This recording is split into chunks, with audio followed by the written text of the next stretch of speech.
Welcome to the Weekly Stuff Podcast with Jonathan Lack and Sean Chapman.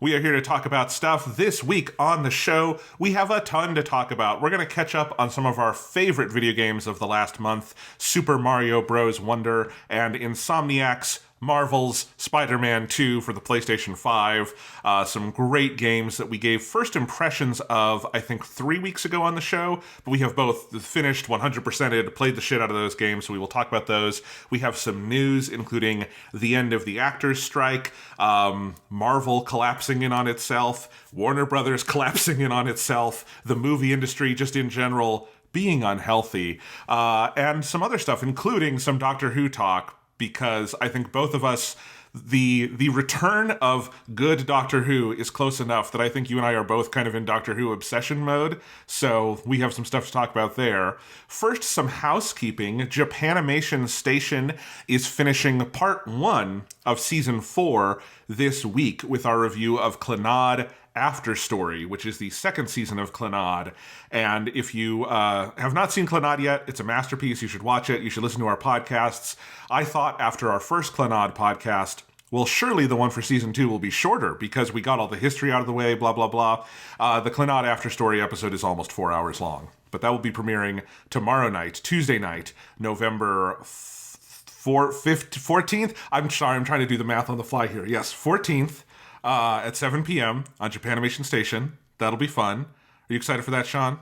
I'm very excited for it. I mean, already we recorded that podcast like 2 or 3 months ago. So, yes. Like it does, I'm happy that people can listen to it though. Because yes, those podcasts have been, those podcasts were really fun. And we are continuing. We're still in the midst of recording the KyoAni season because it is very big. It is a mammoth sized project, but I'm happy that they're getting out there and people seem to like them. Yes, and so I'm especially excited.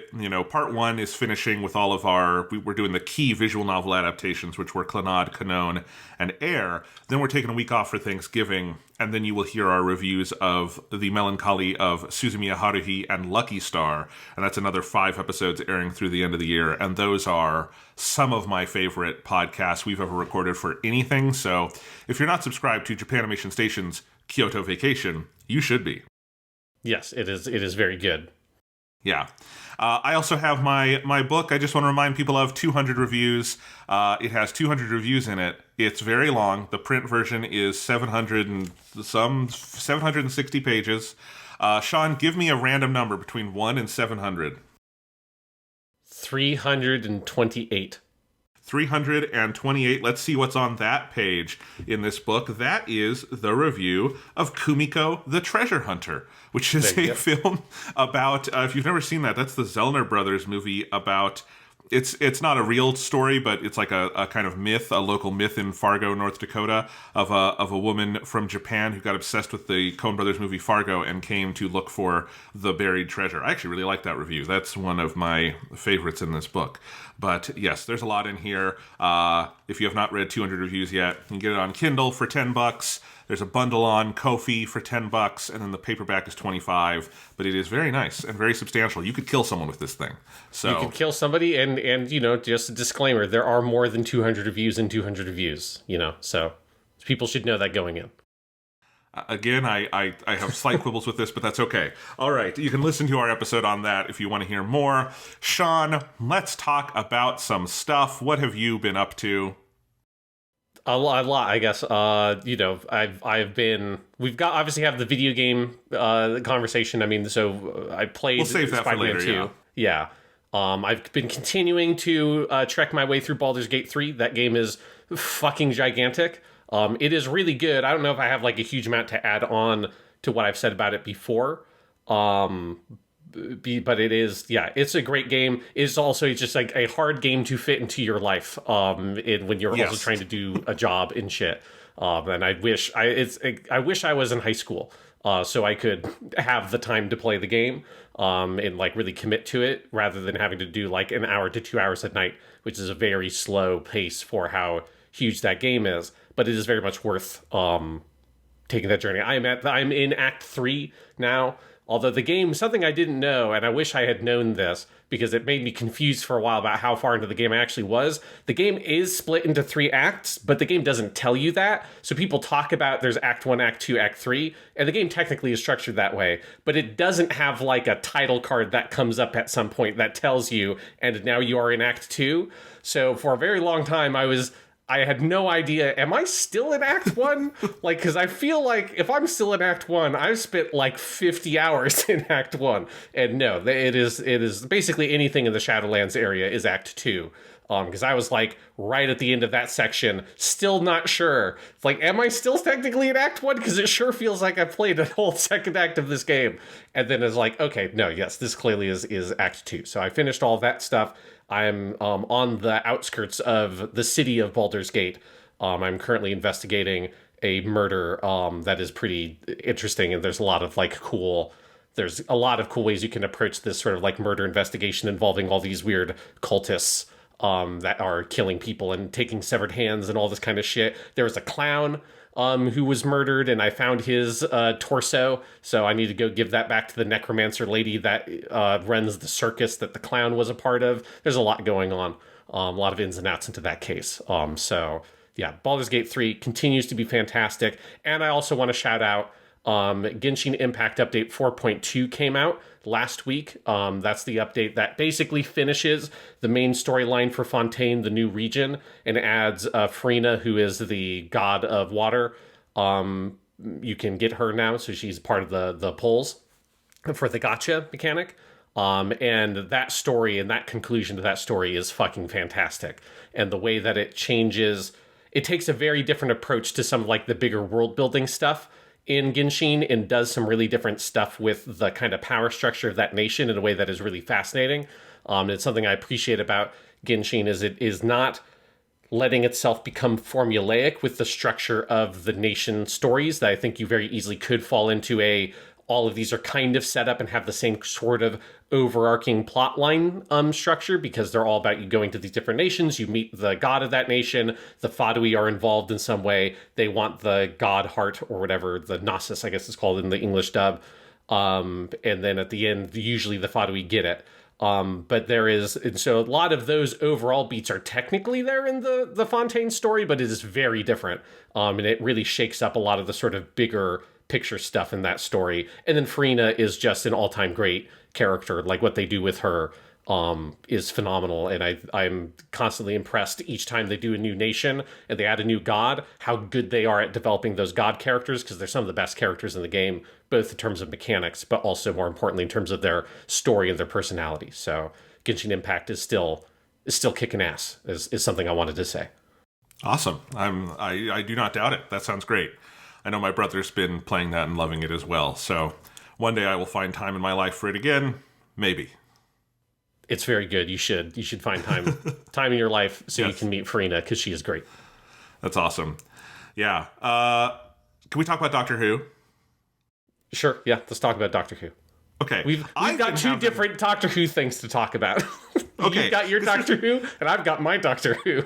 So to recap for people, my Doctor Who journey recently has been watching through the David Tennant stuff, which isn't always perfect, but is by and large delightful. And I'm having a blast. I'm near the end of season 4. Season 4 is great. We'll talk about that in a little bit. But you, on the other hand, have been deciding to express your love of Doctor Who by just torturing yourself watching the Flux season, the last Jodie Whittaker half-season thing they did. And this was so funny. I assumed, so we last talked about Doctor Who 2 weeks ago, and at the time you had watched one episode of Flux. Now, Flux is only 6 episodes, so you're a sixth of the way through. Well, to be clear, I had watched the special that was before the beginning of Flux, and then I had watched the first Flux, so I had seen 2 episodes of Doctor Who at that point. Okay. Or new episodes of Doctor Who I had not yet seen. There you go. And you had about 8 left. You had 5 of Flux and then her 3 specials. So I assumed 2 full weeks later you would be through all of that stuff. And I texted you last night just because I was kind of outlining and I was thinking about, do we need to split the episodes up? I'm like, are you done with all of your Doctor Who stuff? And he said, I'm still not done with Flux. And I was like, oh, it must be rough. So Sean, what's going on over in the world of Doctor Who from a couple of years ago? Yeah, I mean, I don't have the stomach to watch it on a work night. So I've watched 3 episodes the past 2 weeks because I'm only kind of checking these out on the weekend. Yeah, so I just finished Village of the Angels, which is the best episode so far. It's the only one that is like, I would say is generally, I would describe as good of the Flux season, of the ones I've seen and since I've come back to the show. But I've watched, what is it called? War of the Sontarans, which is the second Flux episode, Once Upon a Time, which is the third one, and then Village of the Angels. So I've got 2 more Fluxes, and then I've got the specials. Yeah, in general, I mean, I thought I was going to be okay kind of getting through this after I watched the second one, War of the Sontarans, which is not a good episode of Doctor Who, but it's watchable. It's the same thing of the Halloween Apocalypse, the first Flux episode. It's totally watchable. Like, it's never particularly entertaining, but it's that sort of, we have put this in a more serialized framework, and so you can just sort of turn your brain off while you're watching it, and it doesn't really matter. The War of the Sontarans is just an incredibly generic episode of Doctor Who within this more serialized framework. So most of that episode is just the Doctor is in the Crimean War era and is in the Crimea, the area of the Crimea. And because of what the Flux has done of fucking with the universe, the Sontarans are now invading all of Earth's history. So it's just like a Sontaran story. It's a very standard Sontaran story. My favorite part about that episode is that it just looks like an old episode of Doctor Who because it's so clearly a shot in a rock quarry, and I appreciate that. It looks very cheap, but I appreciate the way in which it looks cheap. But there's nothing special about it. It's just, if you have seen any episode of Doctor Who that has Sontarans in it, you have seen War of the Sontarans. There's just a dumb B-plot that runs through that episode that tries to hook it up into the larger Flux storyline, which is just kind of nonsense. So episode 2 is a very much whatever episode of Doctor Who, not necessarily terrible, but not necessarily worth anything. Episode 3, though, is catastrophically terrible, and that was where I realized I'm going to have to wait for the weekends, because if I watched this, and then I had to wake up at 5 a.m. the next day and go to work, I just don't want to inflict that on my students. I don't want, my mood would be bad. All of a sudden we've got a bunch of behavior referrals and failing students coming out of Chapman's room because he watched fucking just an atrocious episode of Doctor Who last night.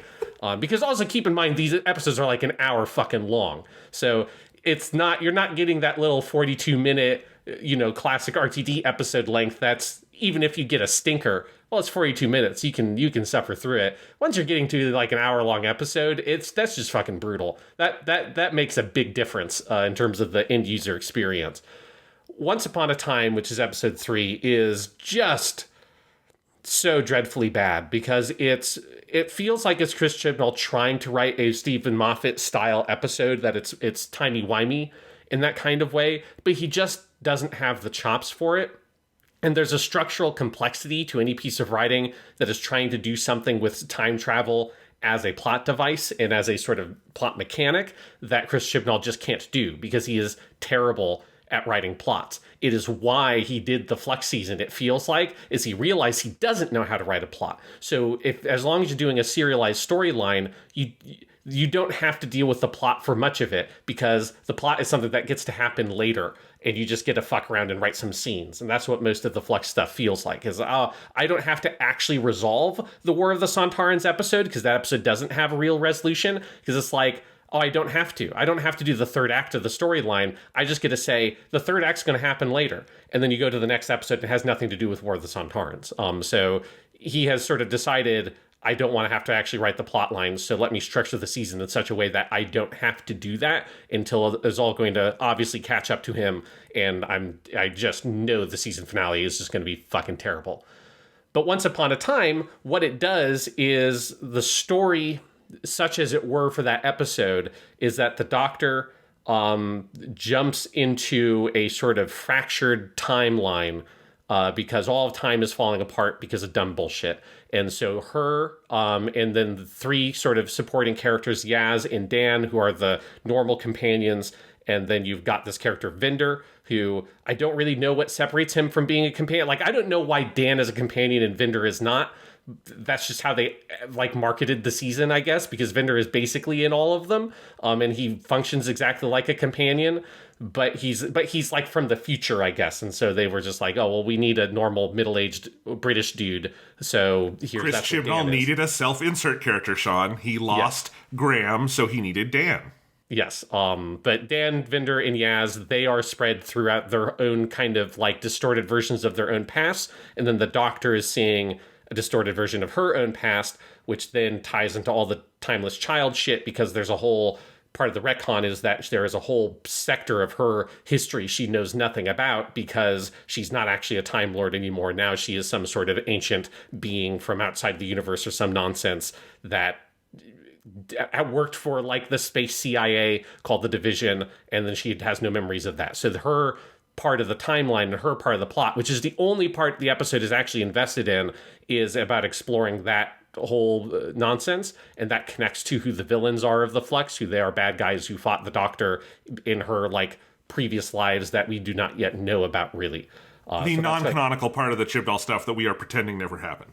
Yes, yeah, the stuff that like is going to be either directly contradicted and just erased from Doctor Who history, or just ignored forever, the way the half-human shit from the TV movie was ignored forever, and it's just like nobody cares, and we just basically pretend it never happened. Even if we don't say it never happened, we don't need to, because nobody gives a shit. That's what's going to happen to all this stuff. But that's what that episode is about. But the whole thing is that the way it's structured is it's just juggling all these random scenes. But the only storyline of those four, and actually there's a fifth one because there's another character who is not a part of the timeline shit, who is just going around in the Flux destroyed universe, and you find out the twist at the end of the episode is that she is Vinder's pregnant wife, which is just like it has nothing to do with anything really. And that character is in Village of the Angels for no reason at all, because she has not yet intersected with any of the other characters we know. So they spent 2 episodes worth of scenes with this lady who's just, her backstory tells us that she's supposed to be important because she's connected to a character we've met, but she has yet to actually intersect that plot line. And there's only 6 episodes. So it's like 2 episodes with that character just sort of fucking around with random scenes. It's a huge waste of time. So you've got 5 different things. You've got Vinder's pregnant wife, you've got Vinder, you've got Yaz, you've got Dan, you've got the Doctor. The only one of those 5 plot lines the episode gives a shit about is the Doctor's plot. That's the only one that connects to the villains. It's the only one that matters. And it's the only one that feels like Chris Chibnall wants to tell. Like, he clearly just wants to tell that story. It's the story that apparently, as far as I can assume, he came up with as a little kid watching Doctor Who, like, oh, what if he saw Brains Morbius and he's like, oh, what if there were other doctors before William Hartnell? How would I explain that? And he is now, taken hold of the franchise held it hostage to express his own weird, dumb fan fiction to explain the Brains of Morbius doctors. And so he is clearly, that is the thing he wants to do. That is why he became the showrunner of Doctor Who. That's why he's doing anything, is what it feels like. So even though it's bad, and I don't think those stories are interesting or well done, it is at least the story that the guy wants to tell. But then you have these other stories that are there just because they have to be, because the characters are there. So you have to have a Yaz flashback thing, but there's nothing to tell. There's no story there. We know Yaz's past. Yaz doesn't have a issue that she's trying to overcome. She has no connection to anything in the main plot line. So you just have 10 minutes of the episode interspersed without. That's here's Yaz playing video games with her sister, and then the Doctor pops in and gives some exposition, and then you leave. And it's okay. And then here's Dan, and he has a girl he has a crush on that he tried to ask out on a date in the Halloween apocalypse and hasn't been able to go on a date with. And so here's him remembering sometimes he talked to that lady, but sometimes it's sort of weird because the timeline's all fuzzy. So this time it was at night, but now it's during the day, and that was weird.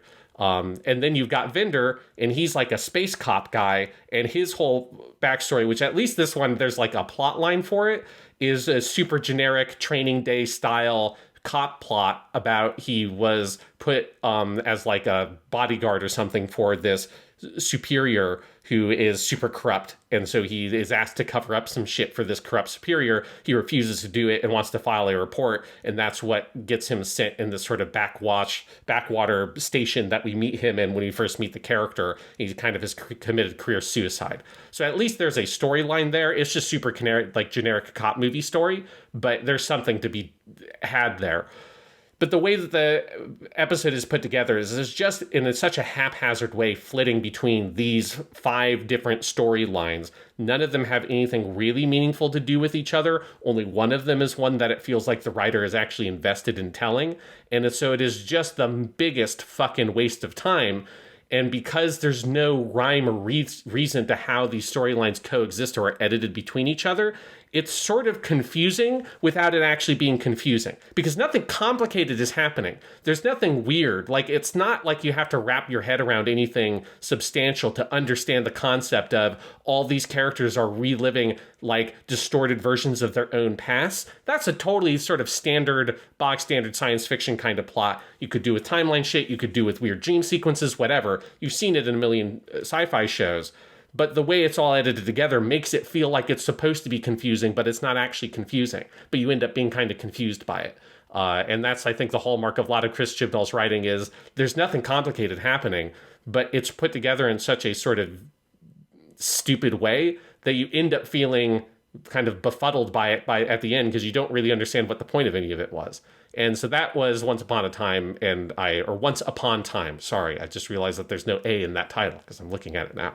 So Once Upon Time, which I just realized why it's called that because I almost forgot about the stupidest fucking part of all this stuff, which is the bad guys and everything related to them. So the bad guys of the Flux season are these aliens called the Ravagers. I think that's what they're called. It's something like that if it's not Ravagers.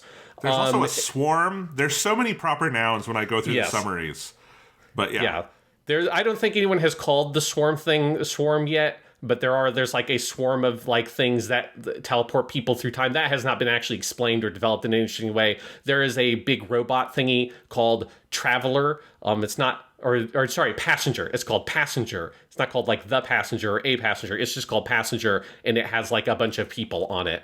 That has not been relevant in any way in terms of, I'm sure it's going to be important at the end in some way, shape, or form, but it hasn't actually been developed yet. But you have I think they're called Ravagers. They are basically like, if you've ever seen the Mighty Morphin Power Rangers movie, they're basically Ivan Ooze from that movie. There's a lot of this show that kind of reminds me of the Mighty Morphin Power Rangers movie in a weird way.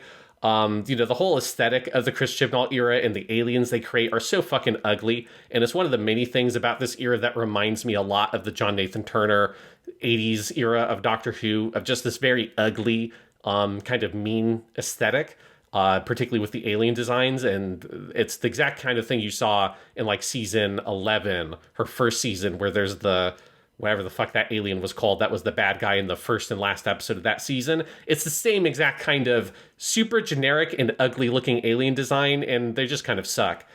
But the whole thing with the Ravagers is they're like destabilizing the universe and space-time, but what they're doing is they're like, there's space and there's time, and space and time are at war with each other, and time is being contained on a planet called Time by the Division, and there are 5 alien ladies that are there, that they're like keeping time on the planet called Time. But there's all this just horrendously clunky, awful fucking exposition about like space and time being at war with each other, that when they talk about it, I just want to like vomit out my own intestines because it's so fucking violently awful.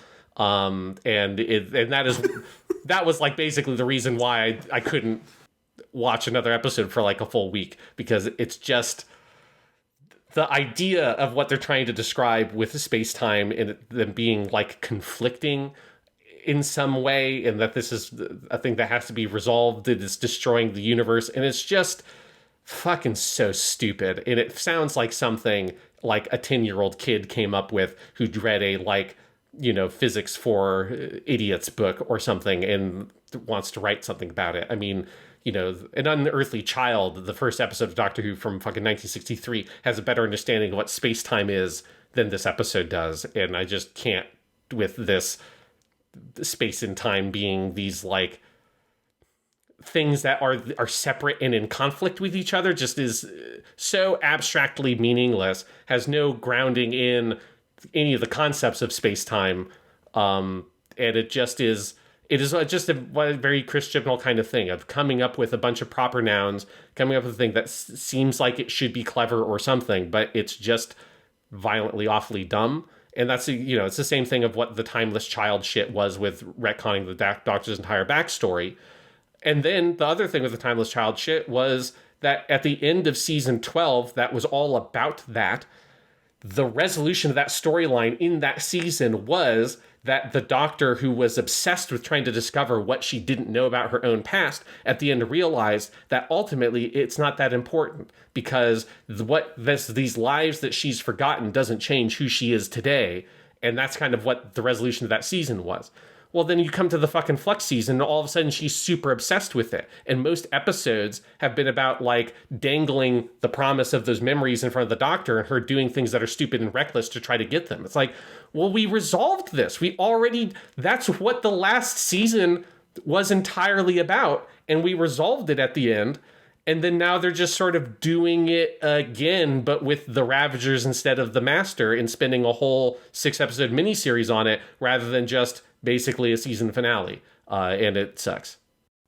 Also, I know how Flux ends, and I'm just going to spoil it for you right now, Sean. It's the same resolution. You don't actually find out what happened to her in the past. They do the same thing. Yeah. I mean, I knew that much. That they're not, going to actually tell you. But it's like, because there's nothing to be told.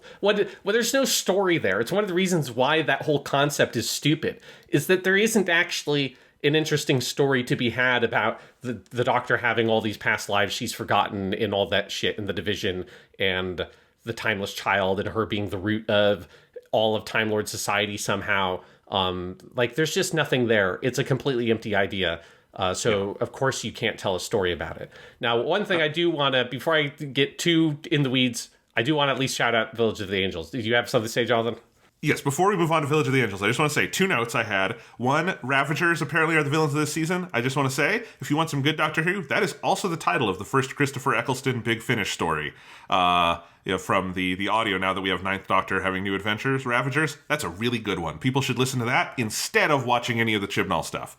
Obviously, that would be a better use of your time. Second, one of the quotes you had in there, Sean, I would like to buy the box set of Flux with this quote on the back. I want to vomit out my own intestines because it is so violently awful. Sean Chapman, the Weekly Stuff Podcast. BBC, if you're listening, make a steel book with that quote on it. I will buy it. That should be just the whole, like, in huge, like, 50-point font. It's just that white font on a black background, and then at the bottom it says Doctor Who season 14, or season 13, the Flux season. But yes, Sean, Village of the Angels, the only one in this whole run that was not solely written by Chris Chibnall. Is that a coincidence? No, it's not a coincidence. So it's this one is co-written by Maxine Alderton, who wrote what so far is, in my opinion, and I assume this will maintain through me finishing these episodes, the best episode of the Chris Chibnall era, which is The Haunting of Villa Diodati, which is the 12th series episode that is about Mary Shelley and Percy Shelley and Lord Byron and all of them in the villa where she comes up with the idea for Frankenstein. That's a very good episode. It is like a legitimately good episode. It is one of like 2 or maybe arguably 3 good episodes of the Chris Chibnall run, because it's like that, it's Demons of the Punjab, and I think It Takes You Away is the name of the other good one from season 11. That's it. Like that's. I think you're being loose with the word good, but yes, they are watchable. I would say they are actually good. Okay. Like I would say, like, I could put them in a bundle of these are good episodes of Doctor Who. They're amongst a lot of shit, but in the same way that, like, I can take Revelation of the Daleks, the 6th Doctor Dalek story. It's not like one of the best Dalek stories ever of all time, but it's a legitimately good Doctor Who story, and I can put it in that bucket. None of these are like Vengeance on Varos, which is an actual classic. That's the real best 6th Doctor story. That's like a great Doctor Who. by any measure. None of these are great Doctor Who. But that Haunting one, that is a legitimately good episode of Doctor Who. Village of the Angels is co-written by her. It's got a very similar kind of thing. It's very kind of gothic horror. It's obviously reusing the Weeping Angels concept. And it is kind of a like best of the Weeping Angels sort of episode where it's not doing anything new with the Weeping Angels. It's just kind of, it sort of hits every single beat we've had with them from all the previous episodes. Blink, the two-parter from season 5, all the stuff with Amy and Rory, right? Like they kind of redo most of the things you have seen happen, and it's all kind of scrunched together into one episode. The thing that honestly like really makes it is that it's like a well-paced episode that has a sense of some characters in it. All the one-off characters are interesting in this episode, even if they are all a kind of rehash of, I'm blanking on the episode name. It's the season 7 episode with Matt Smith and Claire where they investigate the ghost house. It's very, very similar to that one. Hyde, I think that's what that one was called. Yeah, that's a good one. Yeah, because it's set in the past. This one's in the 60s. I think that was in the 70s. And you've got a sort of older man who's investigating this sort of paranormal shit. And he's got this younger woman who's kind of the subject of what he's studying. And so it's got a pretty similar setup to Hyde. It ultimately does different things with those characters, but the characters are well written. They're interesting. The plot is like well paced out and has good tension. And this is one of the few episodes that is well produced and well directed. So it feels like, partially because they've got such a clear tone to hit, it's gothic horror. So it's like it knows what it's going for. It's not the sort of we're throwing everything at the wall kind of approach that a lot of Christian episodes have, especially the Halloween Apocalypse and Once Upon a Time. And then, War of the Sontarans is just a totally generic, we shot this in a quarry kind of episode. Village of the Angels has a thing it's going for, and it's generally pretty good at executing it. Like, there are a lot of really well done shots. There's one really nice sequence that is very tensely built up where the character who's the woman she was in the present day, she was taken by an angel, sent back to the past, and now she's trying to figure out a way to get back to her present time. And she has the twist of the episode. She has a weeping angel is sort of hiding in her subconscious, and it's in her brain. So she is slowly hallucinating that she's turning into a weeping angel. There's a really nice shot where she goes in. It's kind of a classic horror movie setup. She goes into a bathroom alone, is going to splash some water on her face and stuff because she's kind of freaking out. The camera does this slow move in on her, follows her head down as she goes into the bowl to sort of wash her hair and stuff. She comes back up. And as she comes back up, it shows that she has weeping angel stone wings coming out of her back in the mirror. It's there's just some good, it's not revolutionary, but it's a good, well done, well produced, well directed episode. The big issue with it, the Achilles heel of that episode, is that it has to be in this fucking season. And so, as with all the episodes that I've seen so far, all 4 of these episodes, none of them have an actual resolution. It is just I think the metaphor I used the last time we talked about it was, it's like watching a game of basketball and all they're doing is passing the ball down the court. And that's it. Nobody is looking to score. Everybody's too timid to actually try to take their shot. And so instead it's just you're passing the ball, and nobody's actually trying to take it home. And so you're sitting there waiting for there to be a real payoff, and there isn't ever a real payoff. There's a big, cool kind of twist thing that happens at the end of the episode that's effective in terms of how it is executed on screen, but it's something that should be in a normal episode of Doctor Who, a thing that happens at the end of the second act that then gets resolved in the third, or it's the thing that splits a 2-part episode that would be all about this one plot line. Instead, it is a thing that, I know it's not going to have a meaningful resolution in the next episode because it's just going to be an excuse to get the characters to their next place, and the next episode is going to have its own plot. And so you just get this sense of an episode that could be a quite good episode of Doctor Who in its own right if it was left alone. But it's not left alone. It has to be in all this flux shit, and it has to have all these dumb scenes with Vinder's wife that are just very plain exposition all about the larger Flux storyline that has nothing to do with the plotline in Village of the Angels. The story of the episode, the A-plot of the episode, is very contained. It has very little to do with anything else.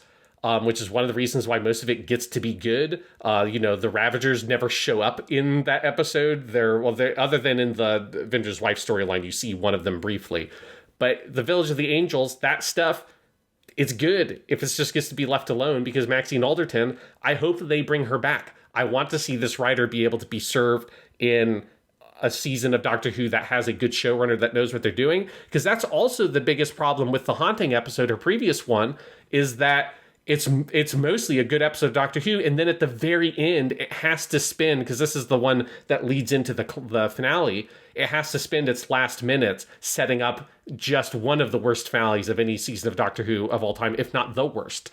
And so that episode does end up getting sort of shafted at the very end because of that. This episode is more heavily compromised than the Haunting episode because it's more interspersed throughout the whole thing. It has to be serving this larger idiot fucking master and doesn't get to be its own episode in its own right. And it's probably the best example of why the Flux idea is completely misguided from the jump. One of the other things, there's a lot of things about these episodes that make me think about John Nathan Turner era Doctor Who. One of the things that makes me think about is Trial of the Time Lord. Trial of the Time Lord is more interesting than this, but it has the exact same problem of even those episodes like The Mysterious Planet, the first Trial of the Time Lord episode that's written by Robert Holmes. Like, that's the weakest Robert Holmes episode because it has to be couched in this larger thing, and it doesn't really get to tell its own story ultimately, and it just becomes very frustrating. And Doctor Who you can have light serialized elements like New Who has done, but there's a reason why Russell T Davies, like, the way he tried to serialize the show was, I'm going to have like a buzzword that gets dropped every other episode or so. It's not a particularly elegant or effective solution, but it's about like the most the show could maintain until you got Stephen Moffat, I think, cracked it a lot better with stuff like season 5 or season 9 and making those like, it's more about an idea that's being built up rather than it being like a big plot. Like those worked quite well. But the serialization of Doctor Who, it's a very delicate thing. And so when you try to make it a full serialized storyline like The Flux or Trial of Time Lord, the show's format and the show's structure and characters don't support that at all. And so you get something that would be good that then is failed by it. The best it's been done would probably be like Key to Time, right? Where it's Yes. The serialization is that they're going after a different MacGuffin every episode, but that's something you can hang an actual story around that can resolve because there's something they get at the end of it, right?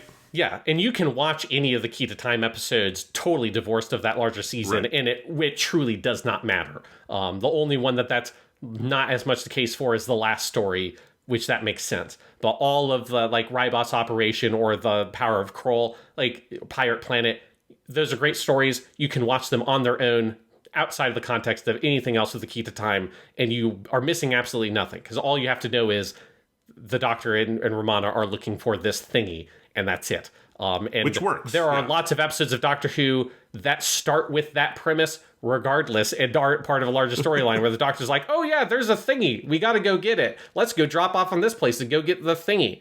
That's fine. The Key to Time is definitely the best example because it's also not actually serialized in any meaningful way. Yeah. What are your thoughts on Dan, the new companion? It's just, again, the other John Nathan Turner thing. Tristan Wall just has no idea what to do with the companion characters. And so, it's one of those kind of ironic things that you have way more companions on board at any given time, because they effectively have 3, right? You had 3 for the previous 2 seasons. You basically have 3 for this one because Vinder is there, even if the actor is not credited the way a companion character is technically credited. He serves the exact same function as a companion character. So you've got more companions, but the show just doesn't know what to do with any of them. And so this exact problem that the 5th Doctor had, where you've got all these fucking people hanging out with the Doctor, but because you've got so many of them, the show has nothing to do for any of them. And you're like sitting there, particularly with like Nyssa in the 5th Doctor era, where it's like, oh, she would be such a great companion if she could just be the only companion, and you didn't also have to have Tegan, and you have Atrek palling around with the Doctor. It's too fucking much. And it is incredible that Yaz is a character that has been on the show as long as she has, and there's still nothing for that character to do. And it's hilarious that I remembered that at some point there's some sort of like sapphic like lesbian romance between her and the Doctor, or like it sort of builds to that or something. I don't know how it's actually used in the episodes. I just know it's a thing that happens, but I didn't remember that apparently that's a thing that's only developed in the specials after the Flux, because I kept on waiting for that to start happening, because I'm like, I remember that that's a thing I read about, that it started happening. And then I looked it up because I was like, oh, I'm most of the way through the Flux at this point. I've only got 2 more episodes of this. I mean, when does it? And it's like, oh, that's a thing that starts in the shit after this. And it's like, that's hilarious that apparently they couldn't figure out a direction or an idea for Yaz as a companion when they spent 3 fucking seasons of the show with her, and then 2 specials in between those seasons. And it's not until the very, very end that they actually tried to do something with the character, as far as, you know, and I'm curious to see how that's actually tried to be written and played off.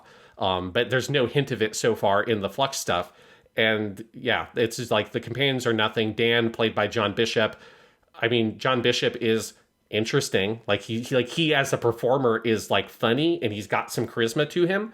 But the character is nothing. I mean, he's just another guy. He's just a bloke, as they would say in the UK. He's just a bloke, and that's it. Just a bloke. And I like Vinder the most out of all of them, because he's a space guy who has like a cop backstory. Well, that's a thing. You know, even though Yaz technically is a cop, that hasn't come up since the first episode. She is? Yeah, I have no memory of this. In The Woman Who Fell to Earth, that's her whole thing. Is she's working for, I don't know, remember what, like she's like pretty low down the totem pole, but she is working for the police. And it's just a thing. The Doctor falls in love with a cop. No, Chris Chibnall, you piece of shit. Move on. I'm done with this. To be fair, I don't think Chris Chibnall remembers that that's what Yaz's backstory was, because it hasn't come up in 3 seasons of this TV show. I've been watching one of the best Doctor Who seasons, Sean, at least of Modern Who. Series 4 is really good. That's where I am right now. I'm finishing up the David Tennant stuff. I'm jumping over here. I want to be positive again. I love Doctor Who. I'm having a blast, because that's where you get Donna as the main companion, Catherine Tate. And, like, here's the thing about Series 4. I don't think it has the absolute highest highs of the Tennant era. I think those are in Season 3 with, like, Blink and Human Nature, Family of Blood. But it's by far the most consistent of the Tennant seasons. It does not have... I have not gotten to Journey's End yet, and I know that one's a giant mess. But before that point, at least, I'm through Turn Left and everything. I don't think there's any bad episodes. I think there's some down ones. I don't think the Agatha Christie one is great. I wouldn't call it bad. I've seen bad historicals. It's fine. Yeah, I mean, you had to watch the fucking Shakespeare one, so... That one is that one is, like, truly unwatchable. Like, unbelievably bad. The Agatha Christie one is fine. And I think there's just something where, for me, like, Catherine Tate and David Tennant, and this is why they're bringing them both back together, they have a chemistry that just clicks into place in a way that, like, even if the episodes were subpar, I think it would still be kind of a better season, because your core cast is so good. Like... Tennant is the kind of actor who has chemistry with literally anyone he walks on screen with, but I do think, like, I don't think they ever quite figured out how to write Rose after Chris Eccleston's departure, and they leaned way too hard into the romance stuff. I think Freema Agyeman, I really do like her as Martha. I like her with Tennant. I think they settled her with this awful story where she's in love with the Doctor and is lovesick, and I don't like all that. Catherine Tate, Donna's a great character. She and David Tennant could be reading the phone book, and it would be fun, and immediately there are good stories with them. It's just and then you do get to bring back Martha in, like, the Sontaran story, and it's good. It's like a much better version of that character, and it's a fun use of having 2 companions.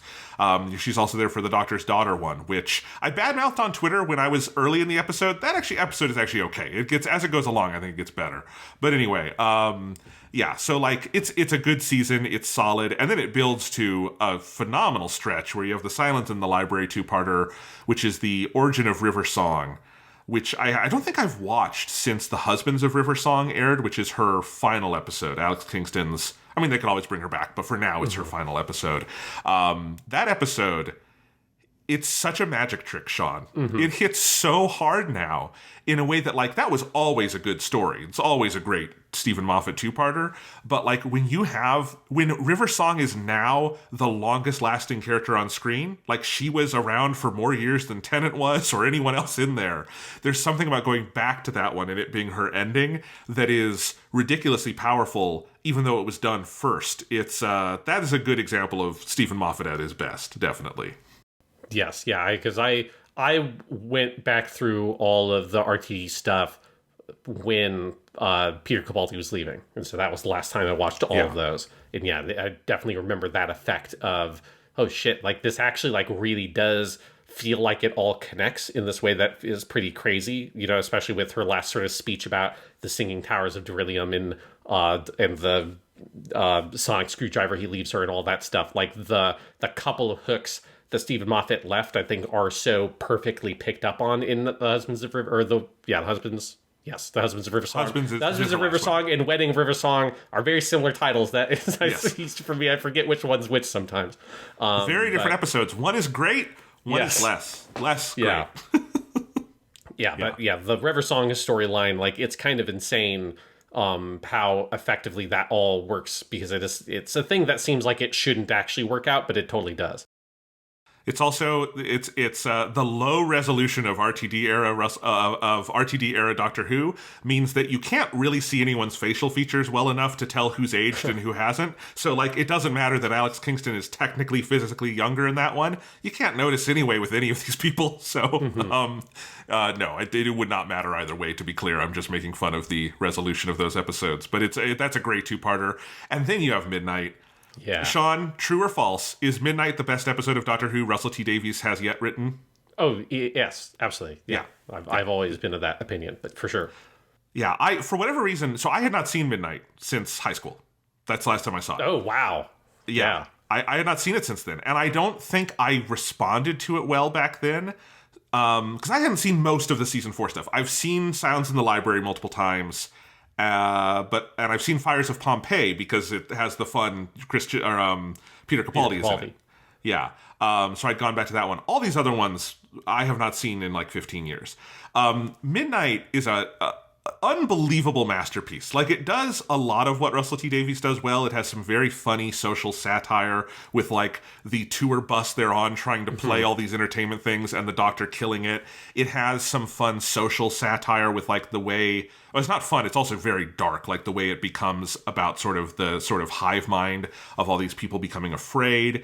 It is such a good piece of writing for the Doctor. It is honestly on the short list of episodes I would point to if I wanted... Someone asked, who is Doctor Who? Like, what is the personality and worldview of that character? I think Midnight is one I would point to. It gets the character so perfect, where it's one of those... It's like the Doctor's wife. You can imagine anyone who's ever played the character in that episode.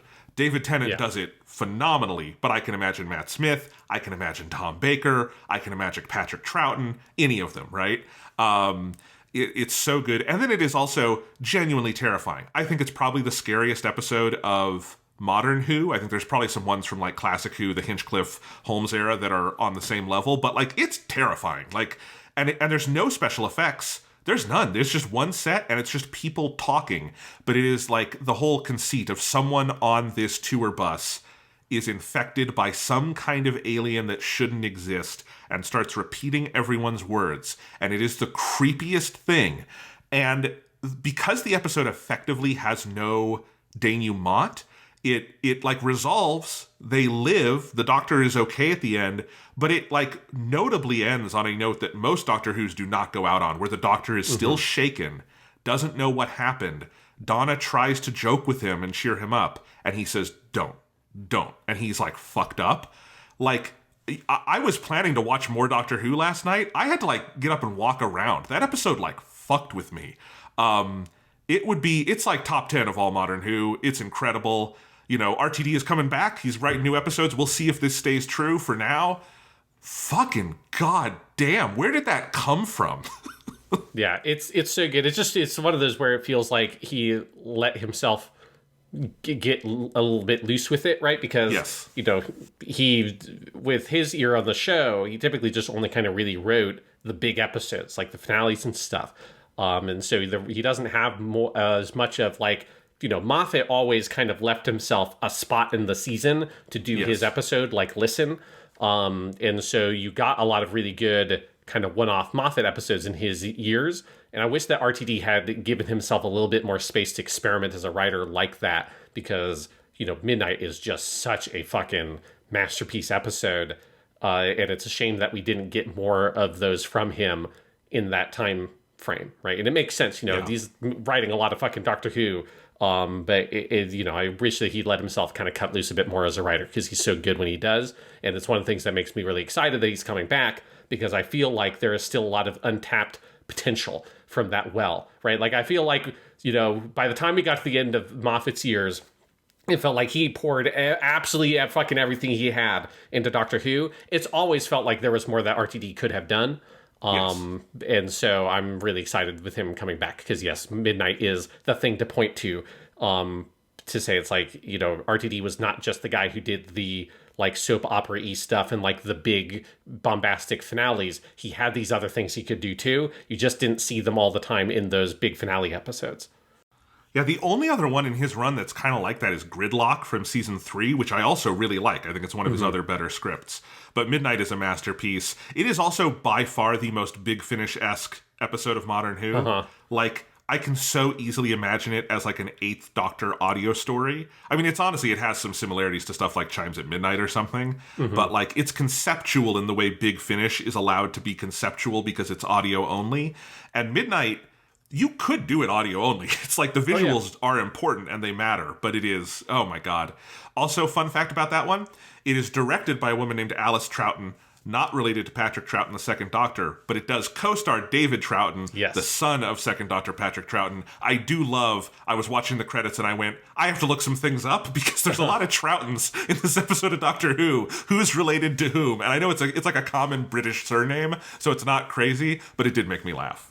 Yes, it's fun. And then when you realize that David Troughton, he plays like the older guy with the glasses and stuff in that episode, it's like once you realize that that's Patrick Troughton's kid, you're like, you can't not see it. It's like, oh yeah, no, he absolutely, yes, he looks like Patrick Troughton. It's something when I originally watched it, I didn't notice that. Then at some point later, I learned that's who it was. And then when I rewatched the episode, I'm like, yeah, no, that is, I cannot, it's kind of like if you see something with Sean Pertwee in it, after you know who that is, you're like, oh yeah, no, yep, he looks like his dad. That's crazy. Yes. But anyway, I'm just having fun. I'm on my Doctor Who shit. I'm excited to, like, I'm going to be through the David Tennant stuff fast enough that I'm probably going to go watch some old classic Who stuff in light of the 60th coming up. And I'm like rabidly excited for the new episodes. The trailers look so good. I love the idea of what they're doing for these 3 specials. I love that we're not just getting the Doctor, but we're getting Donna. We're going to have the final filmed footage of Bernard Cribbins ever as Wilf, because he did shoot scenes before he passed. And then we've got the Christmas special, and we're going to get Ncuti Gatwa. And here's something, Sean, if you want to know, I didn't realize this until this week, if you want to know how serious RTD is about getting Doctor Who back on track, not only have they shot and have in the can these 3 specials, the Christmas special, all of next year's 8 episodes for the next season with Ncuti Gatwa, they've already started shooting Ncuti Gatwa's 2nd season for 2025. So, like, they have set up the dominoes so that Doctor Who will be consistently on the air, slightly lower episode counts, but like there will be a full batch of episodes for next year and 2025, and then presumably 2026. And Chibnall was never able to do that. And even near the end of Moffat's run, it got less consistent. To be fair to Moffat, he was making 13 a year. And he was making Sherlock at the same time. Yes, and all sorts of stuff, yeah. But like that just, I don't know, there was something about that as excited as I am for Ncuti Gatwa, knowing that they're already on his 2nd season and that this will be a consistent thing and we're not going to get to the end of his 1st season and go, but when will we have more? It feels like Doctor Who is back. It feels like even before it's aired, I feel like, oh my God, it's safe. My child is being taken care of. It has been ripped away from its abusive parents and brought to someone who loves it. Yeah, because that's the other thing with RTD, right? Is that like he is a great writer, but he also is such a good steward and manager and producer for the show. And then obviously he has like a really great team. And a lot of that team at Bad Wolf Productions are people who worked on with him on the show originally. And so it's like, these are people who know how to manage this shit. And it is one of the many things about the Chris Chibnall years that has felt dysfunctional.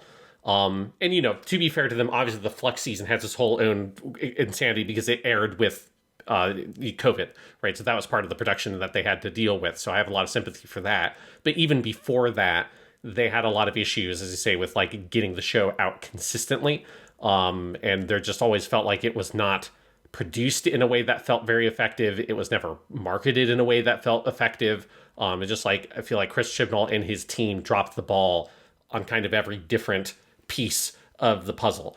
And so it is nice to feel like, okay, we're back in the hands of people who know how to do this and have a plan to do this, and they're updating the way they're approaching it for what TV shows are today, which is obviously very different than what it was like in 2005. Because, now we're going to be on streaming, we're going to have smaller episode counts because you're on streaming, but you're also presumably will have like bigger budgets per individual episode. We know that he's got a whole plan of like him wanting to do some of the spin-off style stuff again, which he experimented with stuff like Torchwood and the Sarah Jane Adventures. And I mean, I don't know if you've seen this, Jonathan, but they have a whole, your modern franchise / studio logo treatment thing that everything and their mother has these days. Like, which I kind of roll my eyes at those things, but it feels like it feels like that is a sign of him taking it super seriously, of like, we want to build this to be robust in something that can last and not something that's going to fizzle out the way that it really did during Chibnall's run. I think no one is ever going to say this.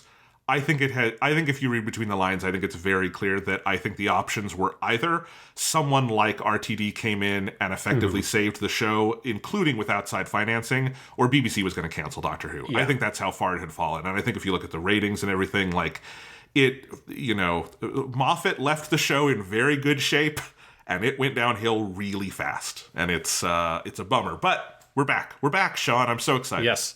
I'm just very excited we'll be able to do normal Doctor Who podcasts again, a thing that has not happened for a long time. And we've been talking about this off the air. Yeah. We will be doing all of them. Yes. At least for these 4 that are airing this year, we will have an episode on all of them. Don't worry, they're all coming. Yes. I still have 5 episodes to get through before that time can come for me. I'm on the clock with these fucking episodes. You have 13 days, Sean, from when we're recording this. Yes, but Thanksgiving break starts there, so it's like that will be my secret weapon. That will be how I get through the 90-minute long last one, Power of the Doctor. It's like I've got the power of a whole week off. So that's what will save me. I'm imagining you, Sean, at like Thanksgiving dinner with your family, and everyone's like doing the thing where they go around the table and say what they're thankful for, and it comes to you and you just have this dead look in your eyes staring down, and you're comatose because you watched The Power of the Doctor for 90 minutes earlier that morning, and you're just in a state of like genuine shock. Yeah. Everyone's saying what they're thankful for. It comes to me and I just look up and say, I'm thankful that it's over. Yeah. All right. Doctor Who, we love it. Let's get into some news, Sean, but I'm going to start the news with something that is also half stuff, because this is also talking about something I watched and reviewed this weekend. We need to talk about Marvel and superhero movies for a second. Okay. Because Marvel has hit the biggest bomb of their tenure so far. Yeah. So The Marvels, which is the sequel to Captain Marvel, but also to Miss Marvel, but also to WandaVision, but also to Hawkeye. Well, I'll get into it in a second. It opened this weekend to 47 million domestic. That is the lowest opening for any MCU movie. The previous lowest was The Incredible Hulk in 2008 at 55 million. That is bad. That is bomb territory. This movie cost over $220 million. Disney will lose money on this movie. They're going to have to take some kind of write-down. It's bad. I saw the movie. It is a terrible... I mean, here's the thing. It's not terrible in the way that, like, Suicide Squad is terrible, where you walk out and you're just mad at the world. It's not even terrible to me in the way, like, Eternals or, for me, I know this is an unpopular opinion, Spider-Man No Way Home was terrible. Like, it's more competent on the level of some, like, visuals and, like, performance and stuff like that. But it is barely a movie. There's just swaths of the film missing, like, very obviously. It kind of... If anyone's, like, familiar with that Michael Fassbender movie, The Snowman, that famously did not finish production and they had to edit it like with just missing footage. There's parts of the Marvels that feel like that, where it jumps between scenes and you're like, something happened here that we're not seeing, but there's just missing footage. The edit is like very slack, so every joke doesn't land because you have to have a certain kind of punch to your editing to make comedy work. You know, you have to have the line cut at the right point. The movie's very weird in all of that. It effectively does not introduce the characters. It just starts. There's no recap at all for the third Captain Marvel, the Teyonah Parris character, who was in WandaVision. Like, there's a joke where she says to Carol Danvers, like, a witch did this to me. But, like, to get the joke, you would have had to watch all of WandaVision. Miss Marvel gets slightly more, but it's mostly just an introduction that she is a Captain Marvel fangirl. That's it. There's no explanation of, like, her powers or where they came from or what she's done. I did not finish Miss Marvel, but it's also only got some of her supporting cast in it in a way that feels weird. Like, it's basically just her parents and her brother, but, like, she had a sister, too. I don't know what happened with all of that, so it's weird. And then Captain Marvel, there's a whole sequel to that movie that didn't happen off screen, because Captain Marvel ends with her talking about how she needs to go destroy the Supreme Intelligence. You find out near the end of the Marvels that she did that off screen, and it is why the villain of this movie is mad, and they have this, like, intense beef where the whole movie feels like there was something I was supposed to have watched that explained why these two characters are the way they are. Like, Carol Danvers is in kind of a weird funk at the beginning of the movie. The villain has personal beef with her. It's framed as though we've seen them before, and we haven't, because that didn't happen. So it's a super bizarre movie. I feel like it is the ultimate, like, end of the interconnected universe experiment, because it just is so clearly a failure on this regard of, like, no one was interested because the amount of homework required for this movie is so immense. I'm going to get into spoilers here for a second, but who fucking cares? Yeah. The end of this movie, not the post-credits scene, the actual ending is Kamala Khan going to meet the Haley Steinfeld character from Hawkeye, Kate Bishop, who I really liked. I really liked on Hawkeye, but it's been years since that aired. I thought they were just kind of done with it, and it's now about, like, she does the whole Nick Fury routine of we're building a team. And I roll my eyes because it's never going to happen, because Marvel, every fucking Marvel movie since Endgame has ended with some kind of tease for something that just has never been followed up on. Literally all of them have been doing this, and it's just hilarious that none of it gets followed up on. And then the mid-credits scene is something else stupid that I'm not even remembering now. It's a disaster. Because doesn't have like X-Men. a CGI beast played by Kelsey Grammer? Like, as I saw that on Twitter. Yes, it is Kelsey Grammer, and, the one good thing in X-Men The Last Stand was Kelsey Grammer as Beast in the makeup and everything. Nope, now he is very bad CGI, so that's something to look forward to when Marvel gets around to fucking up X-Men. But it's like, are they actually, like, look, Kelsey Grammer's not a young guy anymore, It's like, is he really going to be up for doing whole movies? I mean, obviously, I guess it'd only be a vocal performance, but it's just like the idea, you missed the boat on that. It's been too long. Like, it would have been cool in the height of Kelsey Grammer as Frasier, which isn't even when the X-Men 3 happened. But, like, that was really good casting for Beast. But we missed the boat on that. X-Men 3 fucking missed the boat on that. So it's like, it's way too late to start doing the Kelsey Grammer as Beast thing. If you really want to, now you have to do AI Kelsey Grammer. And then you can make AI Kelsey Grammer Beast. And that's, your best fucking play there. So anyway, it's just, I also, like, I saw it with an opening night crowd that was pretty small, because again, this movie bombed. But it was amazing. None of the jokes landed. It was the most silent audience I've ever heard at a superhero movie. Just, and like, bafflement. There's a whole scene that happens on a musical planet where everyone sings. And it's the kind of thing where I'm looking at and going, this should be fun. If this were in a Guardians of the Galaxy movie, it would be fun, because James Gunn knows how to execute the tone of something crazy like this, right? But in this movie, it comes out of nowhere, and it's sandwiched between, like, scenes that are much heavier. It's a real disaster. And, like, and then you see the box office. I still get pushback sometimes when I say, guys, the superhero fatigue is here and it is real. And people are like, no, no, no. And they try to give me all these explanations. And one of the pushbacks I always get is, it's just because the movies are bad. If the movies were good, everyone would still be seeing them. And I need people to crack a history book. do you think the musical genre died because the musicals were still good and no one went to see them? That's not what happened. Like, Mary Poppins was huge. It was Paint Your Wagon and, fucking Hello Dolly that killed the musical. The Western did not die because The Searchers flopped. The Western died because they ran out of fucking ideas and audiences stopped caring. This is how it happens. We're seeing it in real time. Marvel has had 2 bombs this year out of 3 movies. They've had multiple Disney Plus shows that have flopped. Nothing, literally nothing DC has released this year has made a profit. And one of them is like such a disaster that Warner Brothers is fucking canceling things left and right. I mean, we're in it now. We're in it. The data doesn't lie. Yeah, I think like whether you call it superhero fatigue or whatever, it's like this is the death of that genre as the dominant thing in Hollywood. Like, it is definitely, I think the 1-2 punch of Flash and Marvels is clearly like, oh, like, everything ends, death comes for us all, whether it's, living creatures or it is, phases in history, but everything comes to an end eventually. And this is it. Like, this is how this ends, in the ways that you say that there have been other genres that were extremely dominant in the past, like Westerns, like musicals, that they, now you still get them, right? It's not like there's never a musical that's ever made. It's not like there's never a Western that ever comes out again. They are just, you occasionally get another one of these. Sometimes they're good, sometimes they're bad, but it is not a sort of like force within the industry that feels like it has a life of its own. And that is absolutely what is happening right now with these superhero movies. Yeah, it's very obvious to me. I get a little annoyed that there's still pushback on this. There will still be Batman movies. There will still be Spider-Man movies. There are some superheroes who are truly evergreen.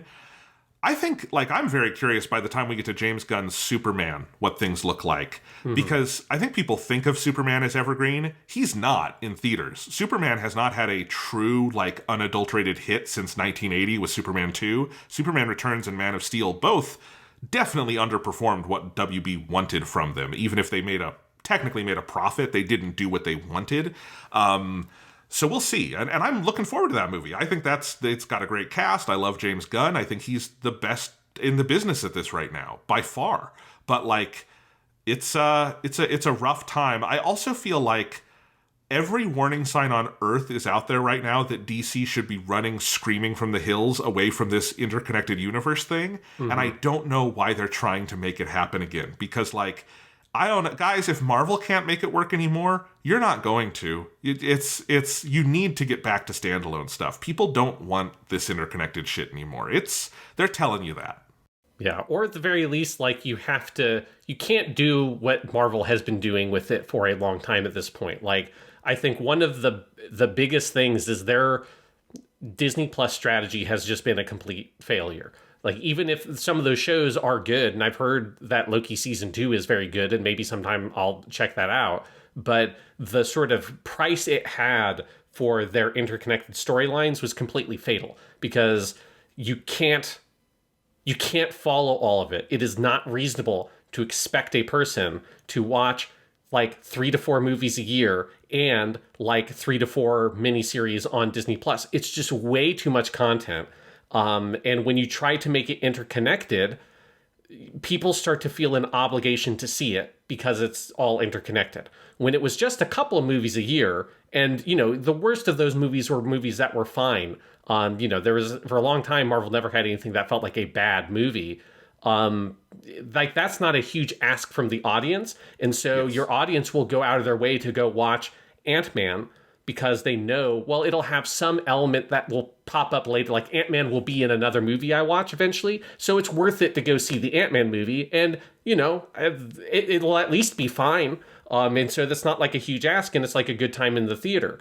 But when it's, I need to go watch the Ant-Man movie, but then I also need to watch these 2 shows that I haven't seen yet. Oh, but there was that other show before those 2 shows that I should probably watch that show too. And you start having to unravel Like, if I wanted to get back into the MCU stuff, there is such a huge knot I would have to go back to like unravel all because there's a bunch of the MCU shows I haven't watched. There's a whole gaggle of the movies I haven't seen. I don't know which movies are relevant and which movies are not. I mean, my intuition is most of them are irrelevant at this point because they don't have an idea for where all the stuff is really going, and all of those ideas are coming apart at the seams for a variety of different reasons.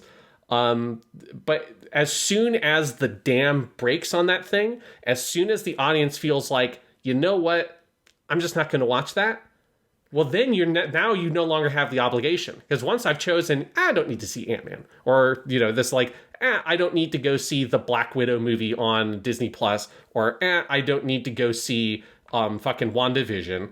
Well, now, if I didn't see WandaVision, well, then I'm not going to go see Doctor Strange 2. Well, if I didn't see WandaVision, I didn't see Doctor Strange 2, I'm not going to go watch the Marvels because I don't even know who this Monica Rambeau lady is, right? Like that, as soon as you make that one choice and you prick that hole in the fucking balloon, the whole thing pops. Because once you've decided not to watch one thing, it's very easy to decide not to watch any of it. And it's the same sort of thing that happens with something like a gacha game. As soon as you're like, I don't need to log in for that login bonus, I'm fine. That's when it's over for you with that game. Like that's when you've lost the sense of obligation of keeping up with whatever it is. And then once that's gone, you're fucking gone and you're not coming back to it. And that has happened for a lot of people at this point, and myself included with Marvel. And, to be clear, I don't think this was inevitable. I think No. There was a very clear fork in the road after Avengers Endgame. And look, hindsight is 20/20. But I think if they had followed up Avengers Endgame by bringing in a couple of, new heroes, figuring out who's going to be our center, who's our Iron Man, who's our Cap, who can kind of, recenter us and get us on a new path, and had your movies, 3 a year or whatever, that build to some kind of team up. And then over on Disney Plus, you just had separate stuff. You had maybe some animated shows, some kids shows, some other stuff that isn't tied into all of this, and never the twain shall meet. I think you're fine. What they wound up doing is the Disney Plus stuff killed the theatrical business of the Marvel movie in a way that, is astonishing. And people will point to, well, Guardians of the Galaxy 3 did fine. True, Guardians of the Galaxy 3, though, is the only thing on their entire schedule that was unconnected from the Disney Plus stuff. And that includes Into the Future. All the other stuff is connected to it. So, I think they will be able to change course eventually. The problem is that this is such a big ship. It is effectively like the Titanic. The iceberg came and they weren't able to steer away from it. And now they're locked in with, they've got the Captain America movie that's a sequel to Falcon and the Winter Soldier. They've got their fucking Thunderbolts movie. They've got all this shit. They've got all their Kang stuff, which has the added, this is not Marvel's fault, but Jonathan Majors is on trial for domestic abuse. They've got all these problems, and there's no way to steer away from it. They have to get through all of that before they can course correct. I think their biggest hope is sort of using Fantastic Four as kind of a soft reboot, but I think by the time we get there, who the hell knows what this is going to look like. And Fantastic Four, as history has taught, as big as it is in comics world, it is not Spider-Man or Batman. It is not an evergreen property everyone will see no matter what. Yeah, I mean, neither was Iron Man, right? So it's there's still an opportunity there, but sure. But you have to sever it, right? You have to cut it off from everything. I mean, this is what comic books have done, right? They realize, oh shit, it's gotten too confusing. Nobody can follow this shit. We either have to reboot the main continuity or create a separate continuity like the Ultimate Universe and it's this is just this world over here, right? And hey, the MCU has already gone so far up the fucking multiverse rabbit hole. There are ample opportunities for them to make a terrible, awful movie nobody sees out of that Marvel makes out of obligation, whose plot is about hitting the reset button and saying, and now it's all gone, and then we can make our Fantastic Four. Because that's, they have so followed the broad track of how this shit has worked out in the American comic book industry to such a T that I feel like that's where they're going to have to head with this. But it is, it's frustrating. As someone who has liked these movies historically for a long time, it is very frustrating to see how far up their own ass they've gotten, whether it's on the production stuff or the interconnectedness of the movies. And there's just a sense of when they have made some of the post-Endgame movies I've enjoyed, like Shang-Chi, where the fuck is he? Like, that's one of the things that's frustrating is the investment that I did develop for some of those movies I liked. It's like, well, where is any of that? You know, after Iron Man was popular, you weren't sitting there thinking like, well, when are they ever going to do another Iron Man movie? You knew they're making another Iron Man movie. Like, immediately you knew that that's on the horizon. And the same with all of the original ones. You knew, yeah, I can watch Captain America, and I liked Captain America. Well, that's great because I know they're making a sequel, and it's not going to be 3 years until you ever hear anything about it. And who knows if they're fucking making a Shang-Chi? I don't even know if that's in production. And it's just like, it's like, well, what the fuck? Like, where is the audience investment meant to be built up with the new characters if there's not that kind of commitment to it? Like, I know Shang-Chi didn't sort of set the entire world on fire. It was so popular, but people liked that movie. It did okay. Like, it was also a COVID era release. It did very well for COVID. Tons. It's like there is a thing for you to build from. There's an audience for you to work with there, and that was how they kind of nailed it in the first place, is that there was a consistency in a direction too. We've got these characters, we cast them well, we made a decent movie about them, we built audience interest around this character, and then they know that at a regular intervals they can come back to us to see more of this character, whether it's in sequels or in team-up movies. And that's a good model. And it just feels like that part of it has just fallen apart because they're making so much stuff. It's so sprawling across their movies and their TV shows because they're both trying to set up new heroes while also trying to really deliver on existing heroes from the pre-Endgame era. And it's just it's too much to try to keep up with. And there's nothing for me to sort of invest myself into.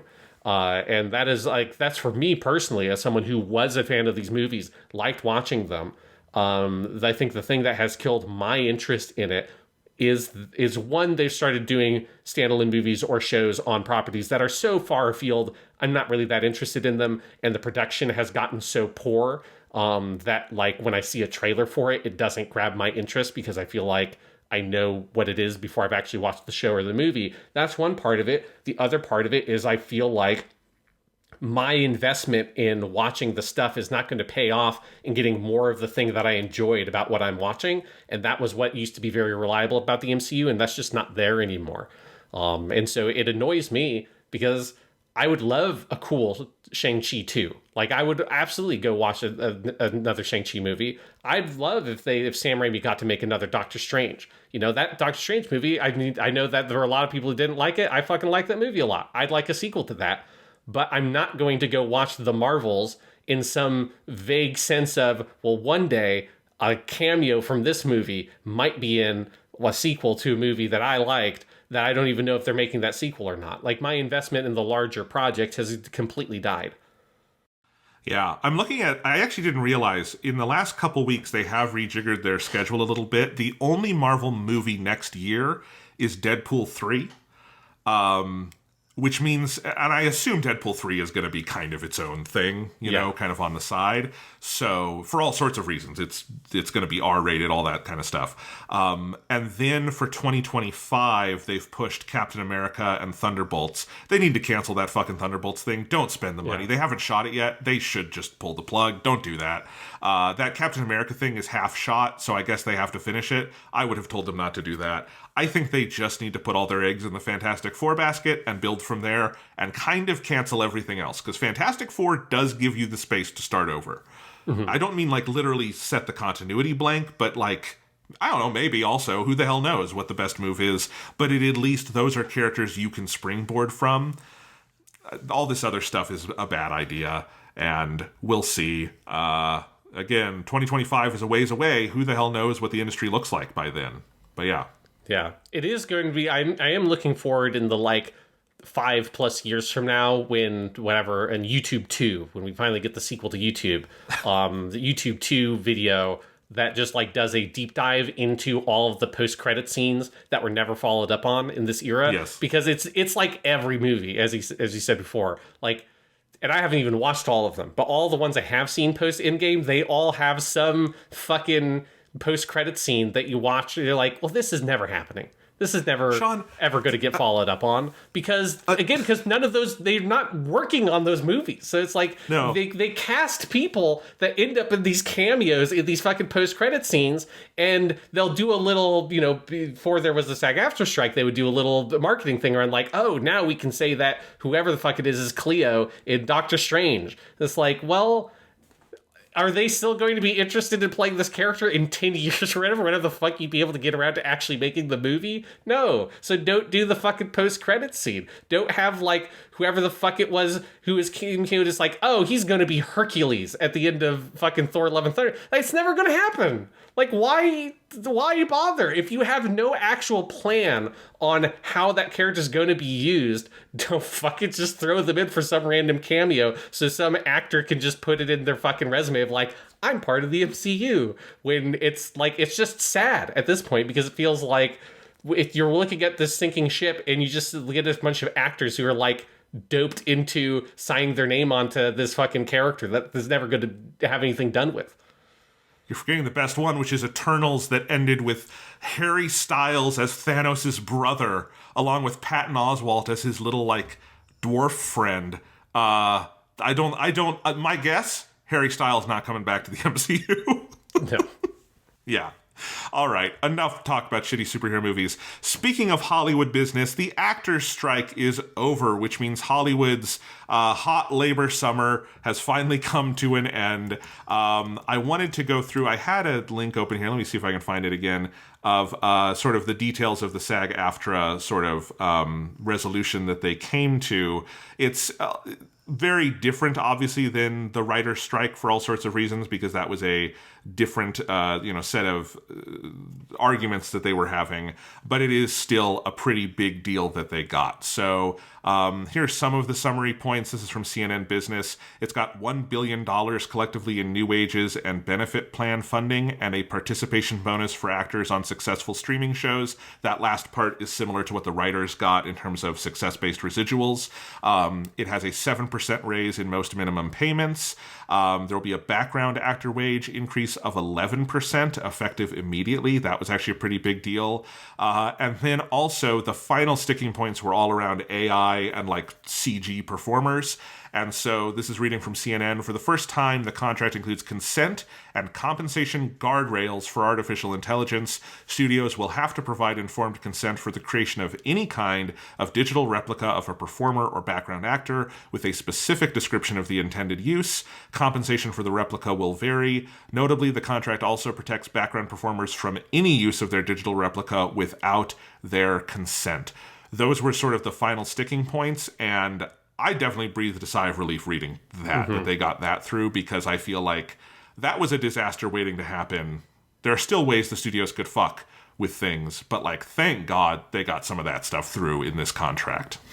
Yeah, it's interesting because as part of an assignment a couple of weeks ago, we're doing like informational style writing and stuff. And so I gave my students a selection of different articles that they could pick one from to read and do some annotations on. And one of them was about the writers in SAG-AFTRA strike, and like the main thing, because there were a lot of different points in there, but the main thing, every single kid who read that article, the number one thing they latched onto was they're using AI and like digital shit to like make these fucking phantom versions of these actors. And that was like, a lot of the other stuff kind of went over their head because it's a little more complicated, but that was the thing that every single student who read it, that was the thing they wrote about with it. And like, you can tell how fucked up something is when 100% of these teenagers with like just like the most simple basic moral lens and ethical lens looked at this and be like, that's fucked up. This is such a fucked up thing. The idea that like someone who's dead, you just sort of use computers to make them and put them in your movie again. It's just such a sort of inhuman fucking thing to do. And it was very interesting to me when I read a lot of their stuff on that, and how consistent it was that of all of the different points that were brought up in the article they read, that was the thing that stood out to everybody, and everyone was like, this is a super fucked up. Because it was not a particular, like, the article didn't frame it as a negative thing. It was just explaining these are the issues that the strike is about, and every single kid who read it, like, there wasn't a kid who was like, great, that means that when my favorite actor dies, I still get to enjoy them in Iron Man 8. Nobody said that. It was all like, this is fucking evil. And I was like, yes, good. The next generation is not hopeless. That's the thing, right? Because that was in the Hollywood Reporter story right before the strike ended, that the final round, there was this line in the story about how the studios wanted to write into the MBA, the minimum basic agreement, that they had the right to a dead actor's image in perpetuity without having to consult the family or estate. Like, oh my, why would you even ask for that? Yeah. Why do you want, like, this is the other thing that gives me at least some hope, is that the studios are all saying they want this. No person does, though. Like, nobody. Yeah. Like, there has never been. I was talking to my brother about this the other day, and he brought this up, and it's so true. And again, like, Thomas is not following Hollywood news super closely, but I think just to any lay person, it's obvious. Hollywood has never done one of these movies where they bring back a dead actor, like in Rogue One or The Last Ghostbusters, where they brought back Harold Ramis, or all of these, and people come out of the theater going, that was great. That was my favorite part. I loved when they puppeteered the corpse. No one ever says that. The reaction is universally, this is disgusting and wrong. Like, it is one of the few universals that still unites us as people on this earth, is that it is wrong to puppeteer a corpse on screen. And it's like, it's why it gives me some hope that even if that didn't make it into the contract, like, they're not going to make money off of it. Like, no one wants it. Yeah. It's so fucked up. Yeah, it's just the most ghoulish fucking thing you can possibly imagine. As you say, it's like it's to no end. I mean, it's as with like all of this tech, and it's like the same thing of, this is not the dead actor stuff is not directly AI, although it obviously has connections to that. But it's also the problem with the AI stuff. There's just a sense of this short-term thinking that these money people have of like, oh, we want to be able to profit off of these IPs or whatever it is that are popular. So we need to be able to resurrect these people digitally and put them on the screen again because we can still make money out of them. It's like, well, no, people don't need to watch a dead actor. We have actors still. You just need to get a new actor and help make them get popular and make money off of them. Like, it's just this sense of you're trying to wring every fucking little penny out of whatever this intellectual property is, and while you're doing that, the entire industry is crumbling around you because you're not making a sustainable fucking business.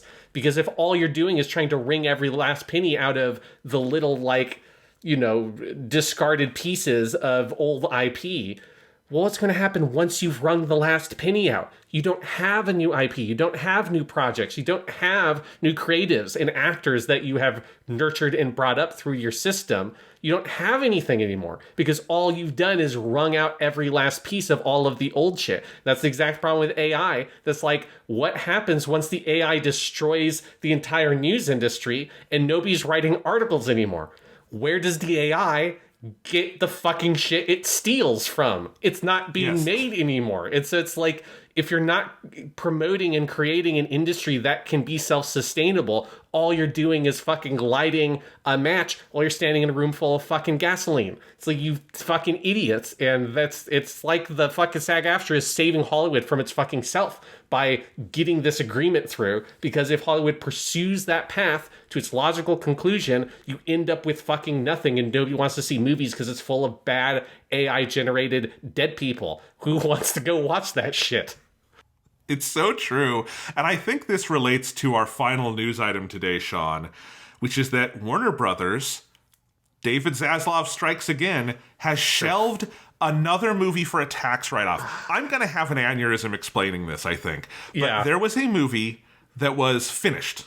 They made the movie called Coyote v. Acme. That when I learned about this movie, it made me even madder because this is such a great premise for a movie. Mm-hmm. This movie was going to be It's a live action animation hybrid where Wile E. Coyote has had enough of all his defective Acme products that he uses to fight the Roadrunner. So he goes into our world, hires a lawyer who was played by Will Forte, and sues Acme for like negligence. John Cena was in it. Obviously, there's a bunch of animation because it's an animation live action hybrid a la Who Framed Roger Rabbit. And we found out. And a little clarification, it is not that Warner Brothers is planning to write this off. They've done it. They've already shelved the movie. They filed the paperwork with the IRS. They did all of that before the news broke. So they have shelved the movie. They have taken a $30 million write-down. And when this came out, the entire industry lit up, not just with like hypothetically this is bad, but people have seen the movie. It has been testing. Filmmakers talk to each other.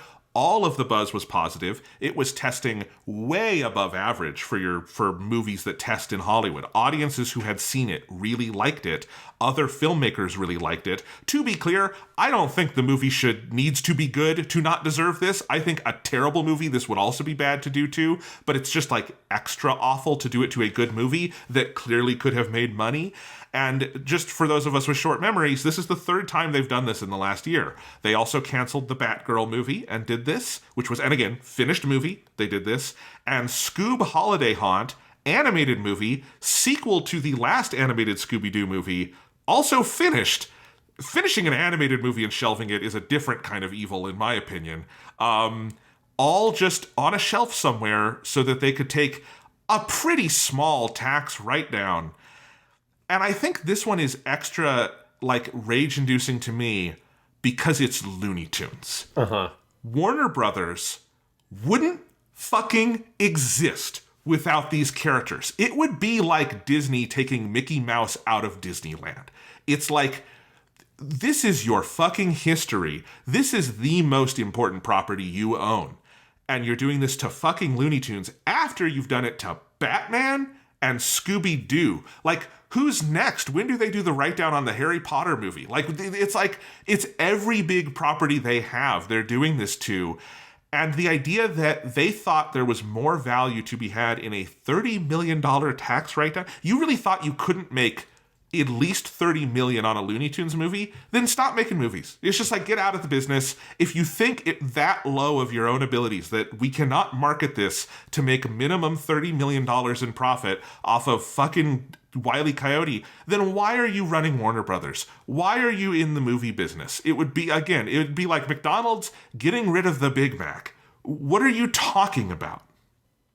Yeah, it's like McDonald's is just like, the secret sauce? Yeah, we're not going to use that anymore. We're taking that as a tax write-off. It's just it's just evil. Like, there's just no other word to describe this. Of people have spent years of their life working on this movie, pouring the creativity into it from every level, right? Whether it's the animators, whether it's the actors, the directors, the fucking, cinematographer, the fucking composer, or just like the people working behind the scenes, the caterers, like the fucking costumers, the makeup people, everybody. Like, there are so many hundreds of people involved in the making of this movie. They worked on it for years of their lives. And they all, obviously, like, based on the buzz, they all did a good fucking job. And they worked their asses off, and they made a good, awesome movie. And then you just take it, and once it's at the finish line, you pick it up and go, I'm good. And you just say, I'm just going to put this on the shelf here, and I'm going to get some money from the IRS for it. And that's what I'm going to do with your movie. That's what I'm going to do with the years of your life and the energy and the labor you have and the love and creativity and all of that, the artistry you have put into this thing. I'm going to take it, I'm going to hide it away, and I'm going to make some money for hiding it away. It's like, what the fuck? Like, what the fucking fuck? How can you live with yourself to do that? How can you, like, look in the mirror and be like, this was a thing I should have done. This was smart. This is both this was an ethical thing to have done and this was a good business choice. Like, how do you do that? Like, what kind of fucking person, soulless fucking monster can you be? And it is galling that it keeps fucking happening. And it feels like, and this one just makes you wonder, it's like, will it ever stop? You know, like, it's just, who wants to work for that company? Who wants to work for someone that is just going to take all that work you've done and shit on it and throw it away? It's just, it's all of this insane short-sighted thinking that thinks that you can just get away with anything. You can get away with just destroying your own business and the foundations of your business. You can insult every single person along the way that makes your business possible, and that you can that is just fine, and that whole thing's not going to catch fire and crumble down because of it. It's like you're destroying your own thing. What the fuck are you doing? Who thinks that way? It's John Oliver made a joke on his show back when they did this to Batgirl, where he joked that he was like, the new Warner Brothers Discovery, which I believe is burning down my studio for the insurance money. And it basically is what this feels like, right? That's the equivalent of what they're doing, is burning it down for the insurance money. And it is. It's just evil. It's just wrong. I don't understand why you are in this industry. And you know, David Zaslav is not a movie person. He's just not. He has no interest in movies. And this is not me like editorializing. This is just fact. He comes from the Discovery side of things, and not the old school Discovery, we would like to teach your kids about cool animals. The, you know, my son is 500 pounds Discovery thing. The terrible Honey Boo Boo reality show version of Discovery. That's David Zaslav's legacy. He's the guy in charge. It's just completely just making a quick buck, not any kind of public-facing attitude whatsoever. Part of the most galling thing to me about this is this movie was produced and co-written by James Gunn. And he's the guy running their DC stuff. One, why is James Gunn not resigning in protest? Like, I would say, fuck off. Release the movie and reverse this decision, and release Batgirl and release that Scooby-Doo movie, or I'm walking, because I think they need him more than he needs them. He could go get a job wherever the hell he wants. But why would you be investing in stuff? Like, the Superman movie probably isn't going to get shit canned for a tax write-off, but they've got a lot of stuff in production over at DC. Why would you expect all of that's coming out if this is the attitude, and why would you invest time in it? Yeah, and it's like... Yeah, it does make you wonder, like, what is James Gunn thinking and what is he going to do? Because it's like, like when you're the creative in that scenario and you're in the stuff that you have worked on has been destroyed effectively, and then they're asking you to make more stuff for them, and then you also have to then go to other people and ask other people to come work with you for this company when those people have seen what they did. Like, how do you ask someone else to come work on a movie you're making when your boss has shit canned 3 movies that were already made? Like, how do you convince someone to work for you, and what conversation do you have with them to try to ensure them, well, don't worry, I'm sure he's not going to throw away the movie you're going to work on, but trust me. It's like, how do you have those conversations? It's fucking insane. It's insane. And I think an underreported story this year is Warner Brothers already chased away their single most successful filmmaker, Chris Nolan, which, whatever you think of Chris Nolan, what he did is he left Warner Brothers, went to Universal, made Oppenheimer, and made them $1 billion. Yeah. It is his highest grossing non-Dark Knight movie. And like, Warner Brothers could have had that, you know, and like, that's the kind of talent they are chasing away. And it is so insane. It's just truly insane to me. Because if your only goal is short term, making the line go up a little bit, sure, I guess. But if you have any inkling of a long-term strategy, this is putting the gun in your mouth and loading every bullet in the chamber and just firing wildly. Yeah, I just don't understand it. It's like we're living in the fucking John Carpenter movie They Live, and these people are aliens. Like, that's what it feels like. If we find the sunglasses and we put it on and you look at David Zaslav, he's a fucking alien. Because I cannot understand who you are and what your framework is and how you look at things to make this choice. Whatever, you know, like, again, and put the creative stuff aside. Obviously, like, my biggest concern is the artistic side of it, because I'm not a capitalist. But if you put your fucking capitalist hat on, you look at this, you're like, what the fuck are you doing? It's like, you fucking idiot. You're destroying yourself. Why?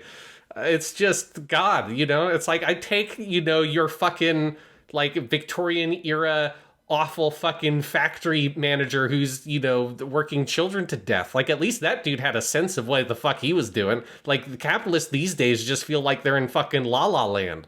It's just ridiculous.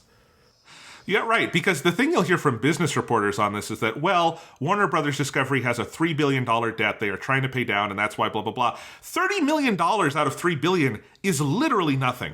And if you think there's no other way to make $30 million in the movie industry, again, I don't know what you're doing. I genuinely... There are better ways to make $30 million. I'm pretty confident about that if you are working in an industry of this size and scale. And even if you couldn't, 30 million out of 3 billion? Is that? I don't know. Doesn't seem worth it to me. Yeah, and it's a $3 billion debt is not a thing you pay off overnight. It's like you need to make a sustainable business to be able to deal with that. You don't make a sustainable business by pissing off every single person who's working for you. That's just not fucking how it works. And it's insane. Indeed it is. All right. Movies... Weird place right now. Let's talk about some video games, Sean. Let's talk about some video games. We're just talking about video games, not the video game industry. Because video game industry is the same fucking shit. Oh, yeah. But video games themselves are fun to play. They are. There's video game news we could have gotten into as well, but it's just too depressing right now. It's also not making any sense. But, here's the thing. This has been a banner year for movies. There have been so many good movies this year. I'm already scared of making my top 10. And it's the same with video games. This has been a banner year for video games, and then the industry is on fire. I can't really reconcile it in my head, but for now, let's just talk about some good video games. I'm going to start with Super Mario Bros. Wonder, because that'll be a shorter conversation, because you haven't played it, Sean, but we can talk about that, and then we'll move into Spider-Man 2, which we've both played. And I just want to give a quick update. I finished Super Mario Bros. Wonder.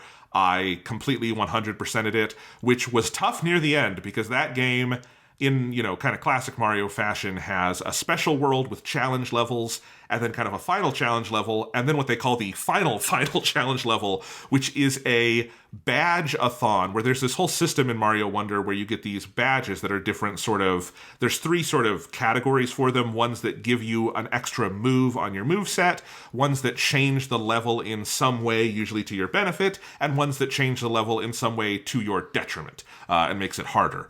And it is a challenge where I think you have to go through 10 badge challenges in one go. There are 2 save points within there where if you don't get a game over, you can go back to that point. But it is the hardest Mario level I've ever played. It took me 5 hours to beat total. In various trials, there's an item in the shop that unlocks before you get the final test that is just, if you have enough flower coins, you can buy 99 lives. It is for that level because you absolutely need it. I bought the 99 lives. I think I beat that level with like 30 some lives left. And again, I probably spent more than 100 lives because you get coins throughout the level and obviously get your 1-ups. So it wasn't exactly a 1-to-1 there. That level is crazy. But that was just the final stage to completely 100% the game. It took me about 25 hours to 100% Mario Wonder, so a very good length for a Mario game. And yeah, Mario Wonder, this game left me in awe. It is so stupendous. All of the worlds are incredible. All the levels are great. Every inch of the graphics and the music and the presentation, it is just flat out one of the best games I've ever played from Nintendo. The final batch of levels leading up to Bowser's castle, or really Bowser as a castle, because the whole thing is he's merged with a castle and it's weird and Lovecraftian, is just truly inspired. The home stretch of this game is incredible. The end sequence and the end credits are beautiful and fantastic and fun. It's just a masterpiece all over. There's so many things I love about it. One thing I realized I didn't talk about last time we talked about Mario Wonder is it's got, I think, outside of a multiplayer only game, something like Splatoon, I think it has the best implementation of online I've ever seen in a Nintendo game. Because what it does for online is it basically does Dark Souls, in that it does the asynchronous everyone is kind of playing the game together, but you're not literally in the same incarnation of the world, but you can leave hints for people.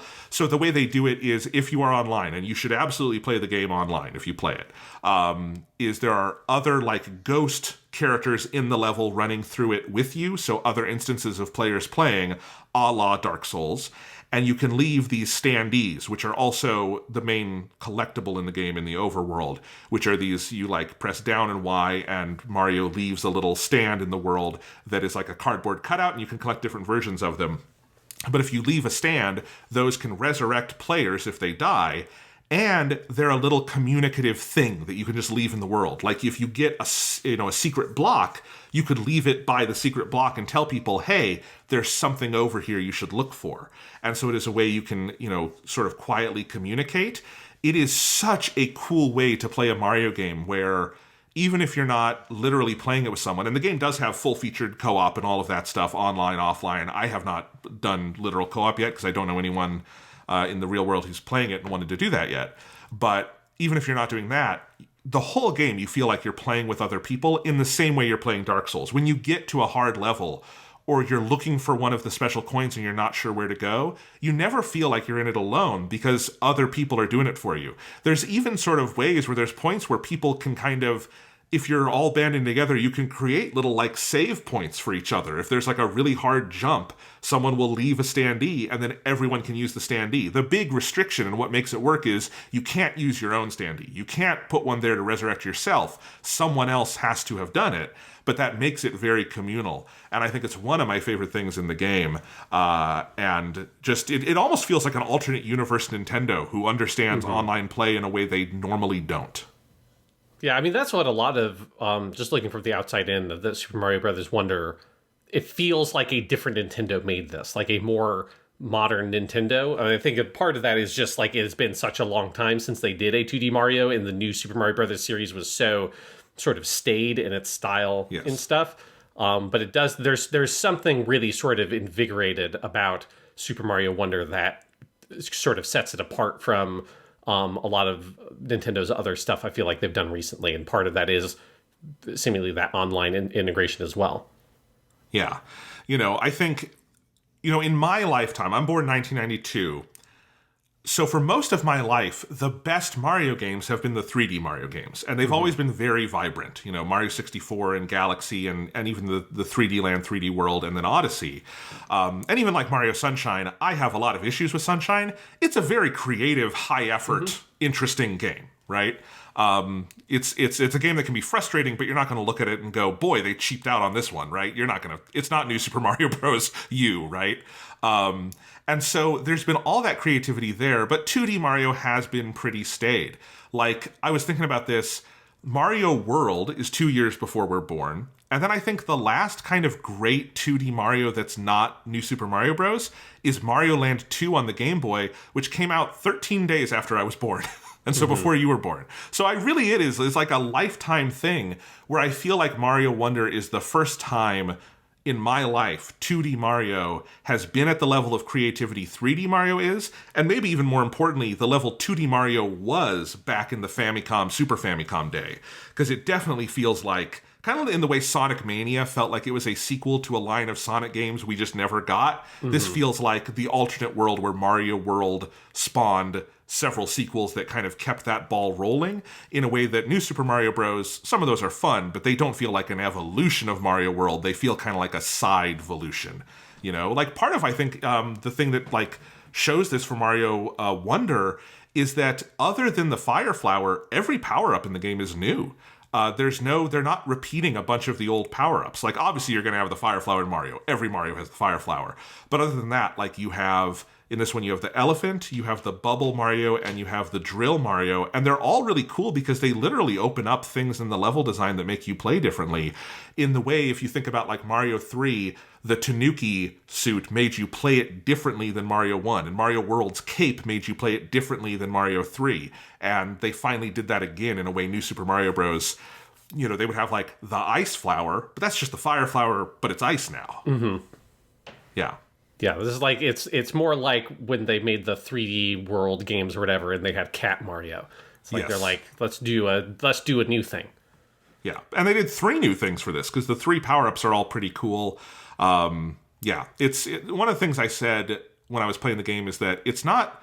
The game is so creative in every aspect of its gameplay and presentation, and I think it also encourages the player to think so creatively while playing about how do I use the powers, how do I find all of the collectibles within the level, how do I make it through in this run. And it's not necessarily challenging on the level of platforming challenge. There is in some of the special levels. It is more like, how do I think creatively to engage with the game and poke and prod at every corner? And so it's a game that really gets all the synapses firing for me. I was very engaged every second I was playing it. I just love it. It's one of the best Nintendo Switch games. I would very much compare it in the glee I felt to Metroid Dread. Of like, oh my god, they finally did this thing I love new, and it's perfect. And I'm so glad I got to play this and we get to talk about it. Would you describe the game as wonderful? Indeed, I would. Another game I thought was pretty good, Sean? I thought maybe a game that you thought was amazing or spectacular. Spider-Man 2, or as I think they should have called it, Spider-Man 2 TOO, because they are both Spider-Man 2. Or it's Spider-Man's, Marvel's the Spider-Man, it's Marvel's the Spiders, man. The odd couple of Spider-Men? Yes. They're not really an odd couple. They actually work pretty well together. Insomniac Spider-Man, I finished it, I platinumed it, 100%ed. I assume you did the same thing. Yes, I have not actually platinumed it yet, mostly because I'm waiting for New Game Plus, and I'm just going to play it again and platinum it when I play it again. It's my plan. It's a pretty easy platinum. It did not take me much after I'd finished it. But yes, that sounds fun. I would like to play it again that way too. I have a couple of issues with Spider-Man 2 kind of around the sides with some of the side content. And I finished it feeling like it was more lightweight than I wanted it to be given the depth of the gamic systems on display. But for the main story, main campaign, the beginning, middle, end experience, I think it's exemplary. And that disappointment only stems from just how good the movement and the combat and all of that is, and me feeling like the game needed more to fully explore all of that, and that is a good problem to have. Yeah, I feel like, I don't know if I necessarily have that problem that you do with it, but I think I see sort of where you're coming from with it, just in the sense of the biggest criticism that the first game had was that a lot of people felt it had too much stuff in it, right? There were too many backpacks, there are too many photo opportunities, there are too many bases you had to take over, too many random crimes you had to do. 100%, the original Marvel Spider-Man, there was just a lot of repetition of a very similar set of objectives. Marvel Spider-Man 2, they have gone a very different approach, where instead of having a lot of a small number of activities, they have a few of a lot of different kinds of things. And I definitely think that is the right direction. I think the game is better for it, but it does mean that it is lacking the, if you just want to clear bases, you could clear bases all fucking day in Marvel Spider-Man 1.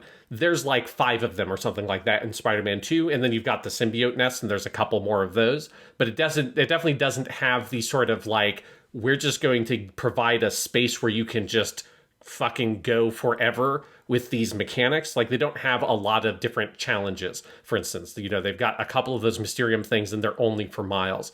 And so I think there's maybe a space for them to have optional challenge rooms or something like that to give players more designed places where they can fuck with the game and really push that stuff really far, because the game doesn't have as much of that.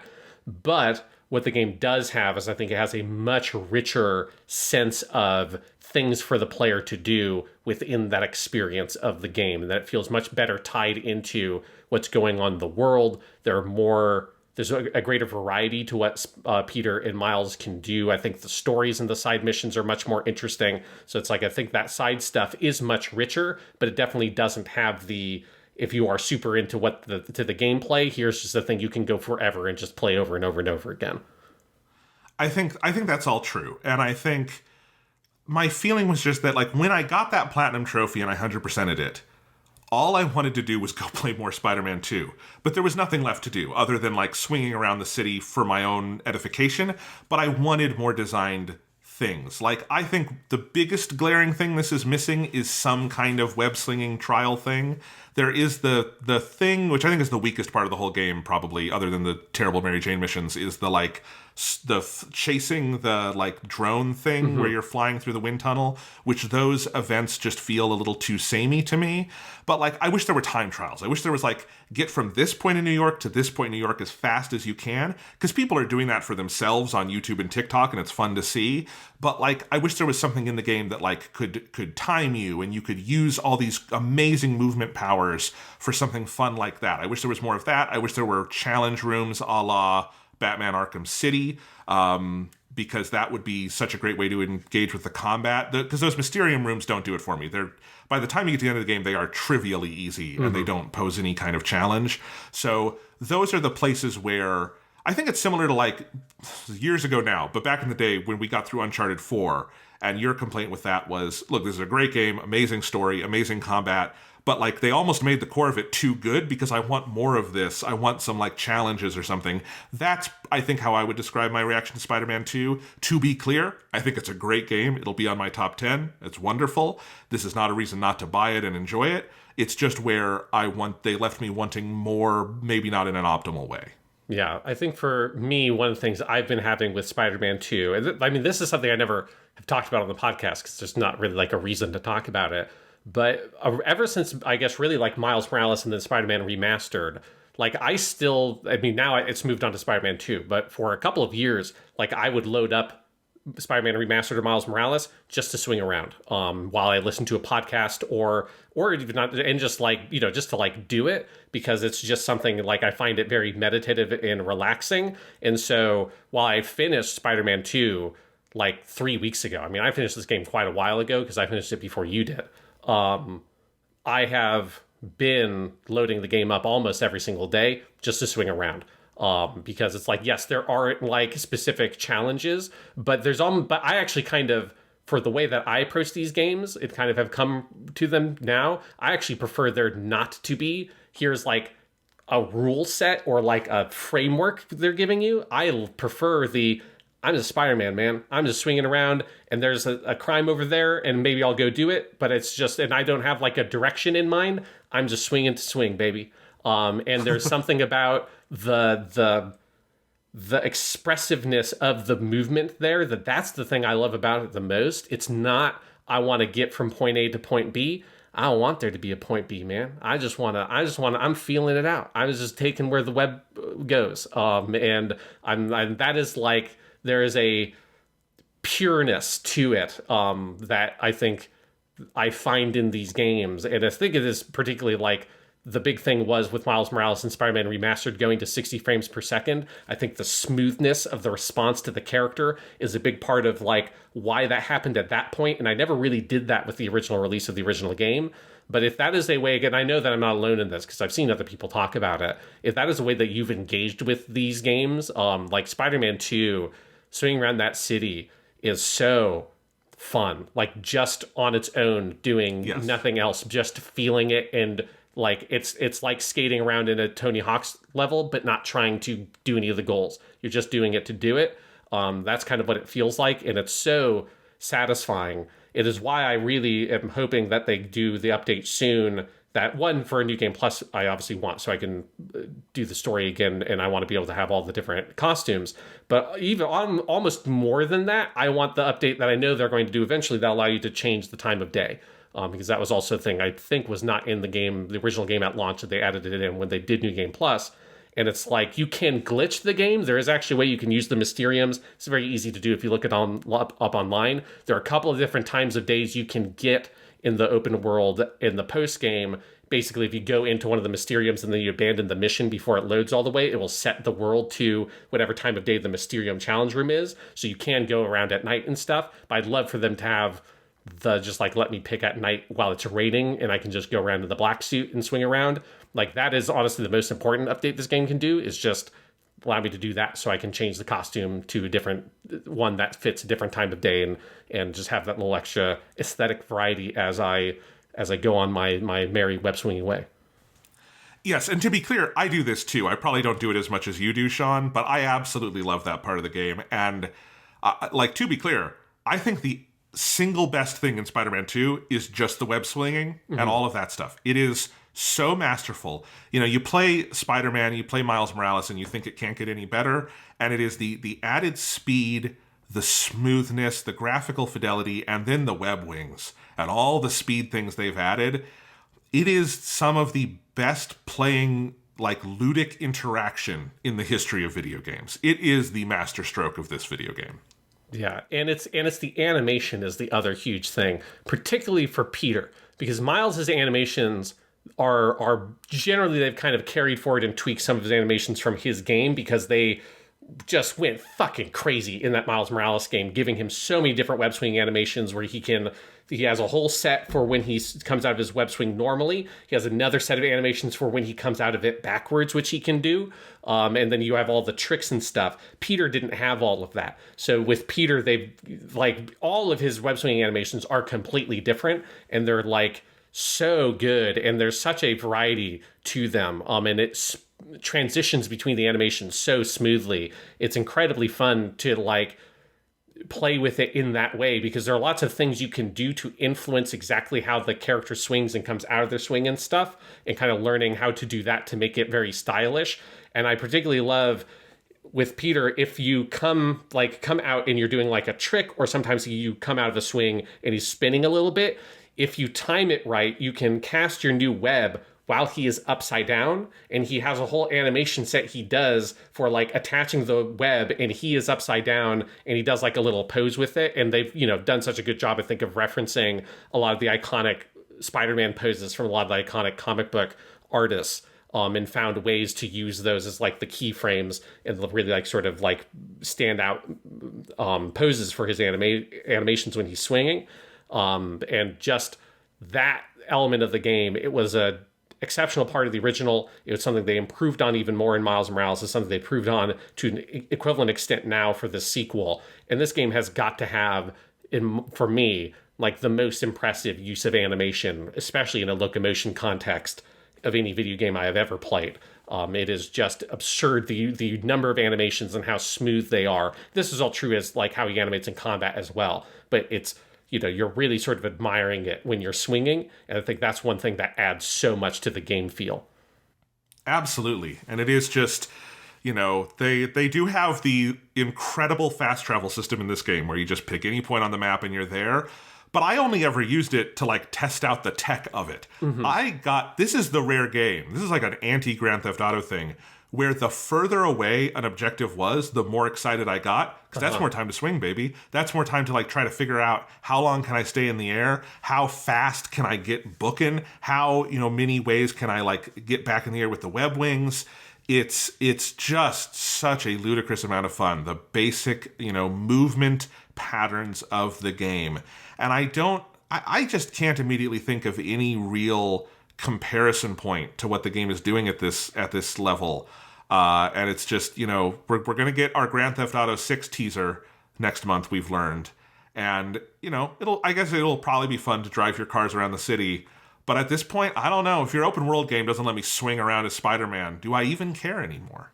Yeah, it is like the thing of, you know, going back and forth between Spider-Man and Genshin was like, it fucked with my head so much, because it's just like, I know I'm moving at the normal speed for Genshin Impact, but it feels like this game is in slow motion, because you just move so fucking fast in Spider-Man 2. Yes. That moving to any other third-person game, it just feels like, am I playing a character who, like, can't walk? Like, what is happening here? Like, what is going on with the movement in this game? Is my character drunk or something? Like, there's just something fundamentally wrong, because you feel so supremely in control of Spider-Man and are able to maneuver through that world with so much speed, but also so much sort of athleticism and with such a kind of acrobatic flair. And when you get good at it, you're able to chain all these moves together in a way that feels so smooth and perfect that any other game, you just feel like a plodding idiot by comparison.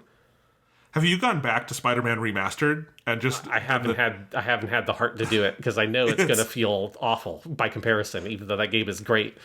Yeah, it still feels good. It doesn't feel like you're going back to, like, Spider-Man 2 on PS2, but, like, it feels like you're playing it in slow motion. It really does feel like the game's world has just been, you took an Ambien and now you're playing the game, you know? And it is wild because of just how crazy fast everything is. And as you say, athletic and snappy and responsive. And I think that absolutely extends to the combat as well, which we definitely talked about some of the improvements a few weeks ago, but neither of us had gotten that deep into the game. And now that we finished it, I think when you have all of the symbiote powers and Miles gets all of his venom, but not that venom powers, my favorite stupid thing in this game is that they have multiple uses of the word venom, to the degree that Peter eventually gets the anti-venom suit, and I'm not sure if that means it's opposing Venom the villain or if it's the opposite of Miles's powers. I don't know what it means. It's opposing Venom the villain, because that's the thing from the comics. Okay. That's a slight, I feel like maybe they should have differentiated these somehow, but it's fine. It's a silly comic book thing. Gotta blame Brian Michael Bendis, who came up with Miles for Ultimate Spider-Man, and, you know, he said Venom powers. It's like, well, shit. Like, we're gonna have a problem eventually. We can forgive Brian Michael Bendis. He gave us Miles. He made that one small mistake. I think it's worth it. We got Miles Morales, and he's so great. But the combat, like, it's ridiculously deep and fun. Like, I think if I have another complaint, I do think the game is too easy. I think on I played it on the highest difficulty available at launch. There's a higher if you replay it. And I'm waiting to do that until there's a new game plus. But I do think the game, like, other than a couple of boss battles, and even then, I don't think any of the bosses are too crazy difficult. I wanted to, like, be forced to try it a little bit more, because the combat is, you're on, like, Arkham City levels of just, like, in the zone. It is such a good flow state. They've simplified not simplified, but they've streamlined it in such a satisfying way. I think they just absolutely perfected the combat here. Yeah, and I think, like, one of the things that happens is you are given so many tools with which to dispatch the enemies that it ends up feeling easy, because I think it is, like, hard to design an enemy that can deal with all the things that Spider-Man can do.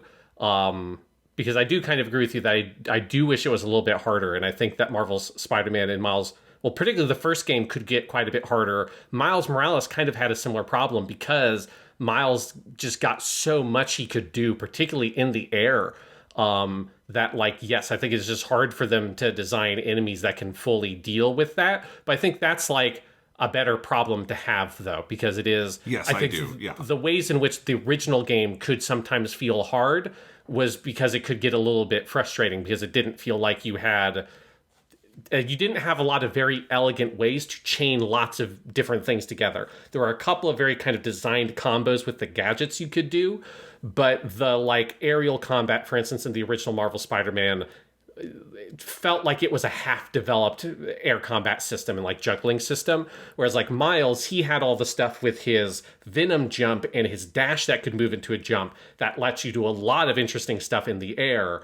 And then now you've got so much. I mean, they expanded on the aerial combat to such a ridiculous degree. And it's my favorite part about the combat in these games is, like, I'm never on the ground. I'm always zipping around and pulling people up and web swinging and kicking people into the air. And what they've done with your ability to, like, you have all these powers now where you can, like, yank people around by the webs in different ways and do web slams by holding down triangle and doing both the triggers. I love that you can be up in the air with someone, you can web them and then hold down the jump button and you jettison off of them, but kick them down, and they kick down to the ground. If they're webbed up, they will splat and stay there. There's so many different things you can do to fuck with the enemies that I think it is understandable why the game ends up feeling, particularly by the end, a little bit easy, because you've got so many things you can do. But in the vein of, like, the Yakuza games, to me, it moves to this territory of I stop thinking about, like, difficulty, and I more start thinking about how can I play this game in the way that is the coolest way possible. And that's very much how, like, my philosophy is when I play the Yakuza games, is I'm not thinking about, is this hard? Like, how do I beat this fight? It's like, how do I beat this fight by using all the different tools available to me in a way that is, like, cool and stylish. And that's very much what this game feels like. I'm trying to think of how would Spider-Man fight in this scenario, and how can I control the character to do that? And it feels like they give you all the tools to be able to really just fully express yourself as the character. And if you really love Spider-Man and you have an idea of how Spider-Man should fight, like you can just do it in the game. And there's an immediacy to it and a logic and a secondhand nature to it of once you get accustomed to the controls. It's so simple to do that it's just one of the most satisfying controlling combat games, particularly of this style, I've played. Yes, I think that's all true, and I agree with it. I do think the like final act of the game where all the symbiote people are out, and you have the symbiote hives to do. That's my favorite combat stuff, because that is the hardest stuff. It's harder than any of the bosses or anything, are just like the survive 2 minutes while you wait to fight, for the symbiote, like the sonic bomb to go off, that thing, right? And I think the symbiote people having just like more armor and taking more hits and all of that stuff and some of their moves, those were more challenging to me and really, really fun. And when I finished all the symbiote hives, I was bummed because I was having so much. I went on a run of doing all of the final batch of them, and then I wanted more, because I think that points to me of like, that's what I would love to see a challenge room of like, just how long could you survive these crazy waves of enemies and how high could you get your score? That's something I would love to see added in like DLC or something, because it's truly really, really fun. But that's all true of, like the web swinging, you can be so expressive with all of your movements. And I do love the solution in the story to jerry rig in, well, we gave Peter the symbiote powers. We don't really want to take them away from the player. How do we do this? And I do love when you get to that point and Peter now has the anti-venom suit and all of that. It's so silly, but it's so great.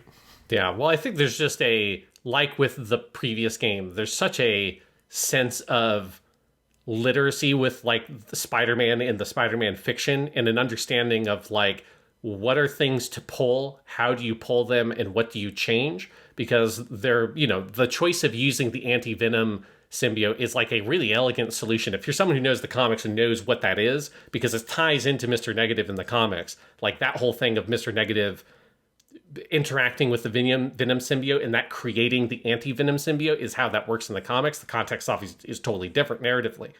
But that is such an elegant solution that it's the thing where it seems crazy that it didn't occur to me, because something leading up to the game's release I really was curious about is the big problem with the symbiote suit in the Spider-Man game is, well, what do you do with it narratively? Because if you're giving your player all these different powers, but it's attached to the suit that narratively you need to get rid of, because that's what the story is about, is that it's bad to have, what the fuck do you do as a game? Because as a game, you don't want to take away all those abilities. And so there's kind of two paths.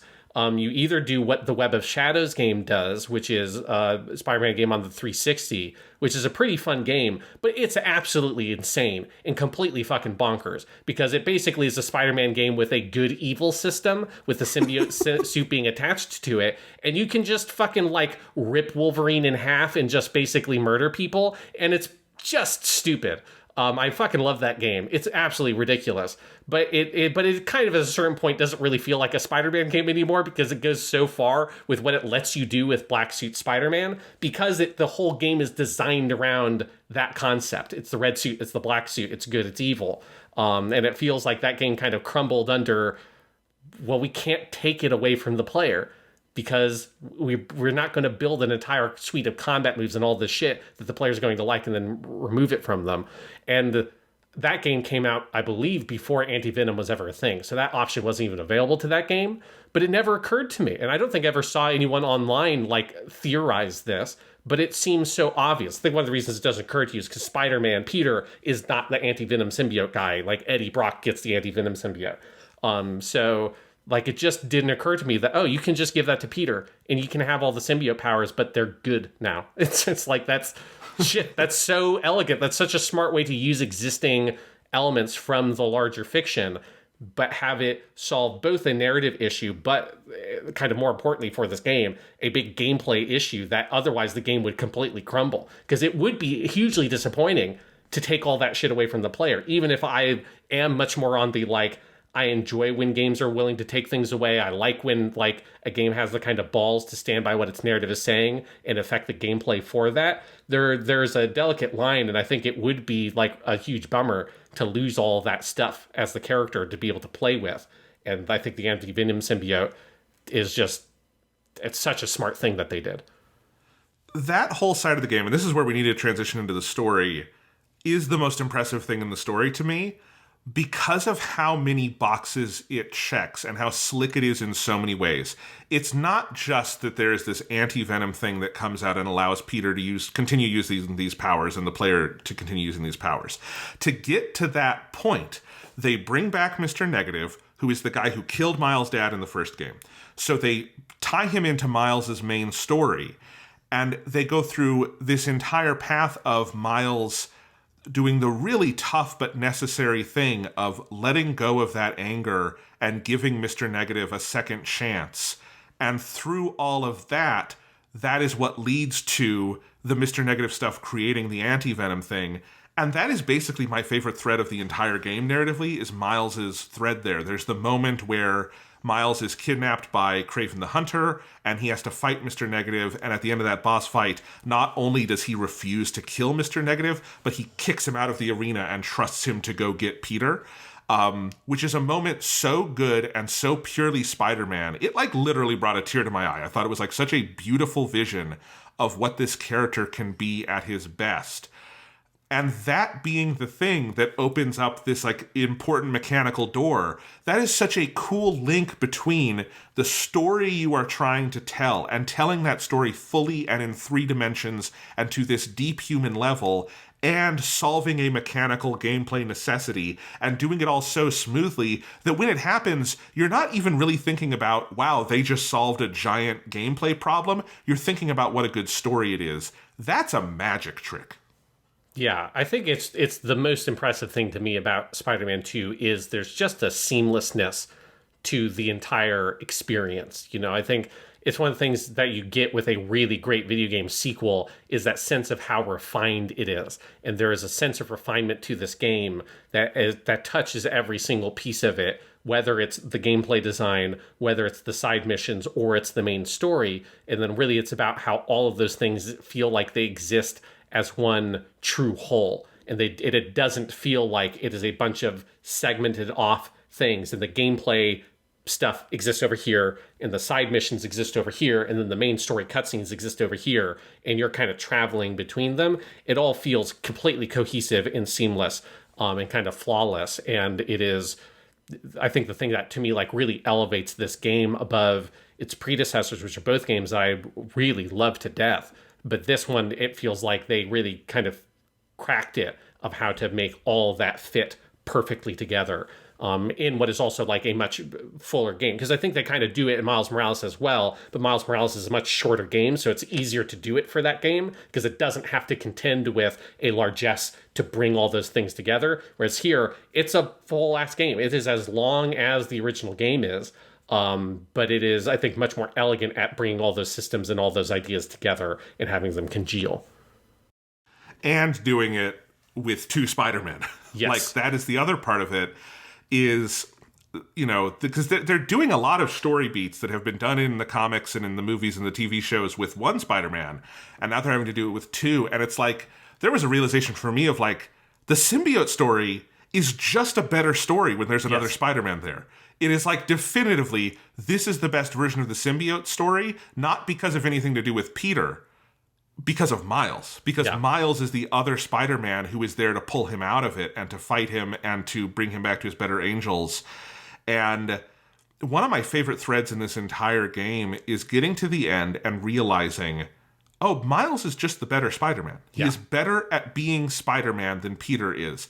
And now Miles has certain advantages. Miles has a better home life. He has more of a support system around him. He is a healthier individual. And of course, Peter spent years suffering and doing this alone to pass that knowledge on to Miles, so Miles has a leg up. But because of all of that, Miles has become the, to borrow a term, the superior Spider-Man. And as I was thinking that, the game then, as its denouement, has Peter basically just say that and be like, my job ultimately was kind of to guide you here. You're the better Spider-Man. I can take a step back. And when that's the basically the note the game leaves off on, that tells me what a great job they've done with this story, because I think that's always kind of been true when you compare the characters, but the way it becomes part of the text here is just beautiful. Yeah, that's my favorite part of the story is I think it is like it's the thing that sets this game apart because there is no other Spider-Man story that is able to do this with Peter and Miles because you're either doing the comic book stuff where Miles Morales in the comic books, because comic book shit is super convoluted, he comes from a parallel universe, the Ultimate Universe, where that universe's Peter Parker was already dead by the time Miles becomes Spider-Man. So in his original comic book run, he's the only Spider-Man. Then eventually Miles Morales becomes really popular. They destroy the Ultimate Universe. They transfer him over to 616, which is the mainstream Marvel universe. And then now you can have Miles interact with mainstream normal comic book Peter Parker, but that's a fundamentally different kind of thing. They are people from different universes. They do not have a shared history. Miles Morales in the comic books did not grow up seeing Peter Parker Spider-Man be Spider-Man. It's just a different thing. And then obviously in the Spider-Verse, it's also totally different because you also have a whole multiverse component with it. So the Miles Morales character, there's just no other Spider-Man continuity where he and Peter coexist in such a normal way than these games. And I think it is just like the secret sauce of this story is it's able to do what is in many ways like the most kind of outside of the origin, the most sort of tired and overdone Spider-Man story, which is the black suit. I love the black suit storyline, but it can get a little bit exhausting that every Spider-Man adaptation, if it goes on long enough, will have to do the black suit story. Like it is so necessary. It's so iconic. But this is the best version of it. I mean, I think kind of pretty handily. I really like the other one that I probably put up there is the Spectacular Spider-Man cartoon. Does it incredible as well. Me too. And those what I'd say would be the two best versions. Kind of also understanding that the comic books originally, which I love the original Amazing Spider-Man take on the black suit, it's just where the story comes from. It's a fundamentally different thing originally in the comics. Like it is not the kind of metaphor for Peter losing control and like the negative emotion stuff. That's kind of from later versions of the story. The original thing was more of just a straightforward horror story about Peter's body is just being hijacked by the symbiote at night when Peter's asleep. And so when he is kind of like a little bit angrier stuff in the original comic book run, it's because he's fucking exhausted because he's not actually sleeping. His body is being taken for a fucking joyride by the symbiote suit. And so he is just completely sleep deprived and kind of losing his mind. But it's because of that. It's not because it's feeding off of negative emotions. That's all kind of like a later retcon. So the original comic book story is amazing, but it's kind of a different story fundamentally than what the black suit story becomes. Of the more modern, what you think of as the black suit storyline, this is the best version of it. And it is because Miles is there. And it's because you get this contrast that feels so much more potent. And I think this game is saying a lot of really interesting things about Peter, but also for people who are like Peter, which is like older, relatively older white men, and compared to a kid like Miles. I think like Peter and Miles come from such different worlds, and there's such a sense of like the difference in how Peter, I think, understands community versus how Miles understands community and what that does for them as people. Because Peter is your friendly neighborhood Spider-Man. And as Spider-Man, he's really tied into the larger community of New York City as a whole. But as Peter Parker, he's completely estranged and alienated from that community. He has no community. And particularly in this version, he's really lost it because he's lost May. And so even more so than normal versions of Peter Parker, he's really kind of at his wit's end and has lost most of his systems of support. His main system of support that's left is MJ. And I think the game does a really good job of showing how that causes that relationship to get really strained. And that leads to her getting turned into the Scream symbiote, which I think is a really smart other like use of some comic book stuff and recontextualizing it in a different way. But it shows how Peter's sort of alienation from his own community leaves him without anything to kind of rely on. And so he has this incredible grief and trauma of losing Aunt May at the end of the last game. And he has no way of really dealing with it. And that's what the black suit becomes, right? It becomes his way of dealing with it. It becomes him running away into his powers, into being Spider-Man, into this fantasy that with this more power, he doesn't have to feel that kind of pain. He doesn't have to lose any of the other people he loves, like Harry, who's come back into his life. So you've got Peter's whole story there. But that's contrasted with Miles, who has also suffered a great loss. He lost his dad. He's having to deal with that again because Martin Lee coming back into his life. But Miles has such a stronger attachment to his community and has so much more support, whether it's from his mom, whether it's from Genki, whether it's from Haley, from Brooklyn Visions Academy, or from just Harlem in general. And his whole storyline, his whole side quest chain is just about helping out this local music museum recover these stolen goods that all date back to, like, you know, the height of like jazz and like the Harlem Renaissance. And it's this beautiful story about community and history for these people. Whereas his whole side story is about this cop person that he used to trust who's become a violent vigilante, and it's all connected to the Carnage shit, right? And like his storyline is so like dark. It is so like he's got nothing really over there that's supporting him, and it's more this kind of strained relationship he had with Yuri. Whereas with Miles, like his whole world is so warm by comparison. And I think the conclusion the game comes to, which is that warmth and that community, that makes Miles a better Spider-Man, because it's okay for his mom and Genki and Haley to all know that Miles is Spider-Man. He can trust them with that, and he can live that life, and he can resolve that double life problem Peter was too afraid and too alone to be able to do. And that just like, there's just a honesty to everything that Miles does that allows him to express the ideals of Spider-Man better and to sort of manage his two lives in a way that works for him, in a way that Peter has always been falling apart. And I think there's just such a level of insight into these two different people and what makes them tick.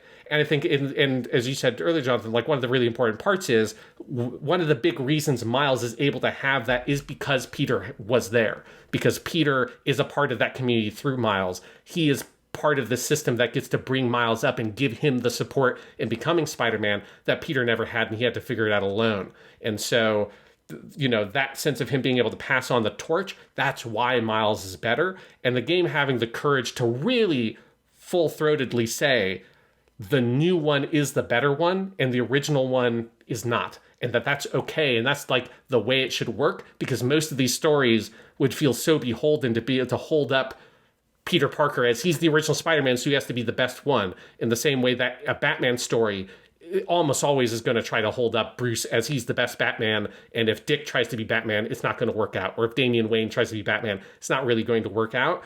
This game is so courageous in just saying, no, all of these factors and who these people are and just the movement of time and history and the places they come from make Miles a better Spider-Man. Peter is essential to allowing that to happen. And that's, I think, a really incredible story that is so different that I've never seen another Spider-Man thing tell the story, because no other Spider-Man thing has had the situation to be able to even try to tell it in the first place. If it reminds me of anything, it would be more like Batman Beyond, right? Yes. Where you have Terry McGinnis is able to be a much healthier version of Batman, in part because old Batman has been through the ringer and has done all the shit and can help him, but also their life circumstances are quite different. But even then that's a little different, because Bruce Wayne is not actively Batman anymore in Batman Beyond. Whereas you do have Peter flying around and you have Miles having to confront him as the symbiote and all of that kind of stuff. But yeah, it's beautiful. And I love that relationship. I love how fleshed out the world is, particularly Miles. This totally takes all of the torch from the Miles Morales game, which we talked about how much we loved the sense of community in Harlem that you get there, and it really runs with that. I agree that Miles' big, side quest with the instruments you have to find, and then they just built a full fucking museum for you to go explore, and they have all the data in there, and you read about all of the jazz musicians and all of this stuff, and it's lovely. He also has a side quest chain of all the stuff at Brooklyn Visions Academy, where he's Spider-Man just helping people do stuff around the school, which does make me think, I 100% believe everyone at Brooklyn Visions knows Miles is Spider-Man, because it's pretty obvious. I think they're just polite and they're not going to call him on it. But, like, come on. It's why else would Spider-Man be hanging around Brooklyn Visions that much? Also, Miles does not disguise his voice exactly. So It's very funny. But yeah, yes. it's very good. Yeah, but I love all of that. I love, and you hinted at this earlier, Sean, I love how many ways you are Spider-Man in this game. I think it's something that is really cool. You're not just fighting criminals. In fact, they've de-emphasized that quite a bit. You are doing all sorts of other things as Spider-Man.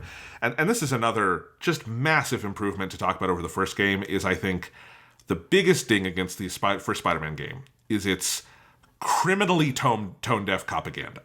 Is all of the Spider-Man running around taking people to Rikers and talking about being Spider Cop and just a glorification of the police that I do not think was intended to be ideological. I think it is just built up of decades of uncritical cop stuff in the comics that is translated into the game, but it was poorly uncritical.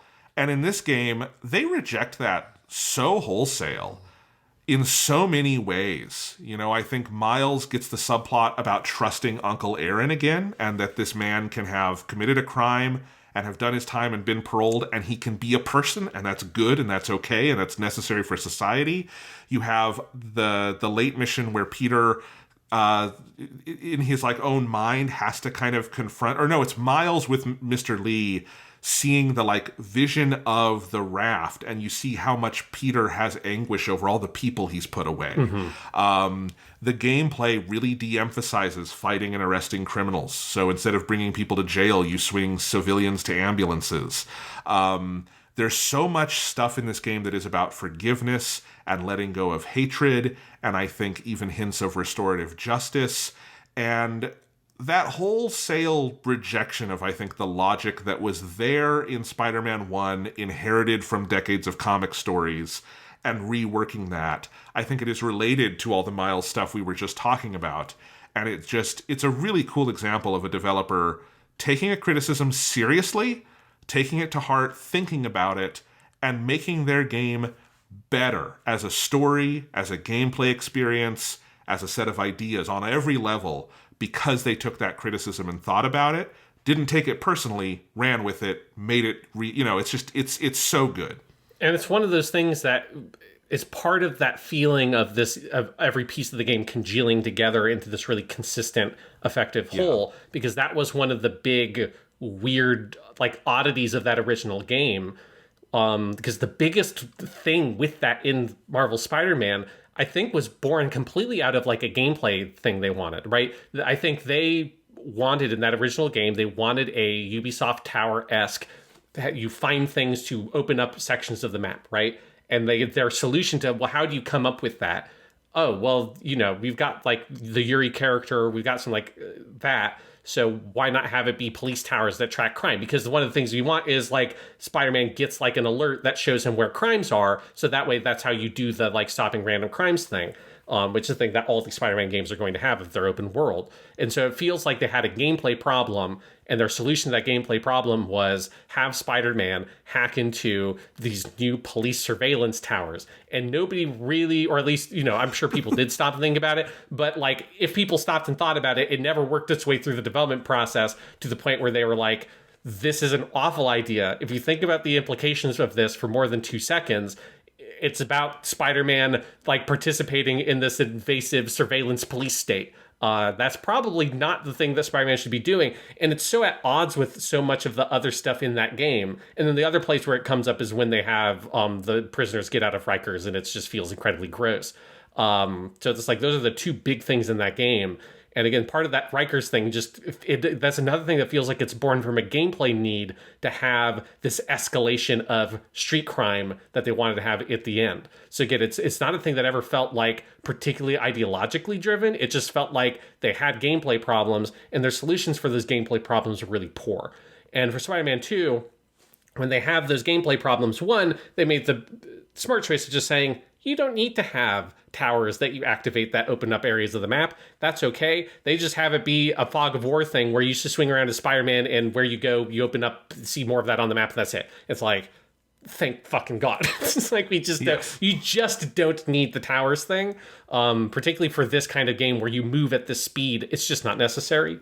But then they also make the choice of, instead of it being lots of random criminals, you occasionally get the sort of classic New York mugger thing, which I think is fine. That's, that almost feels like it's not even real. It feels kind of like the Tim Burton Batman movie. It kind of feels like you're seeing like a weird 1950s New York version of street crime or something. Would you stop those? Kind of like that's what the Sam Raimi Spider-Man movies felt like when he stops people, a mugger or like someone stealing a car. It just feels like they're kind of out of a different time. But most of it is either the hunters.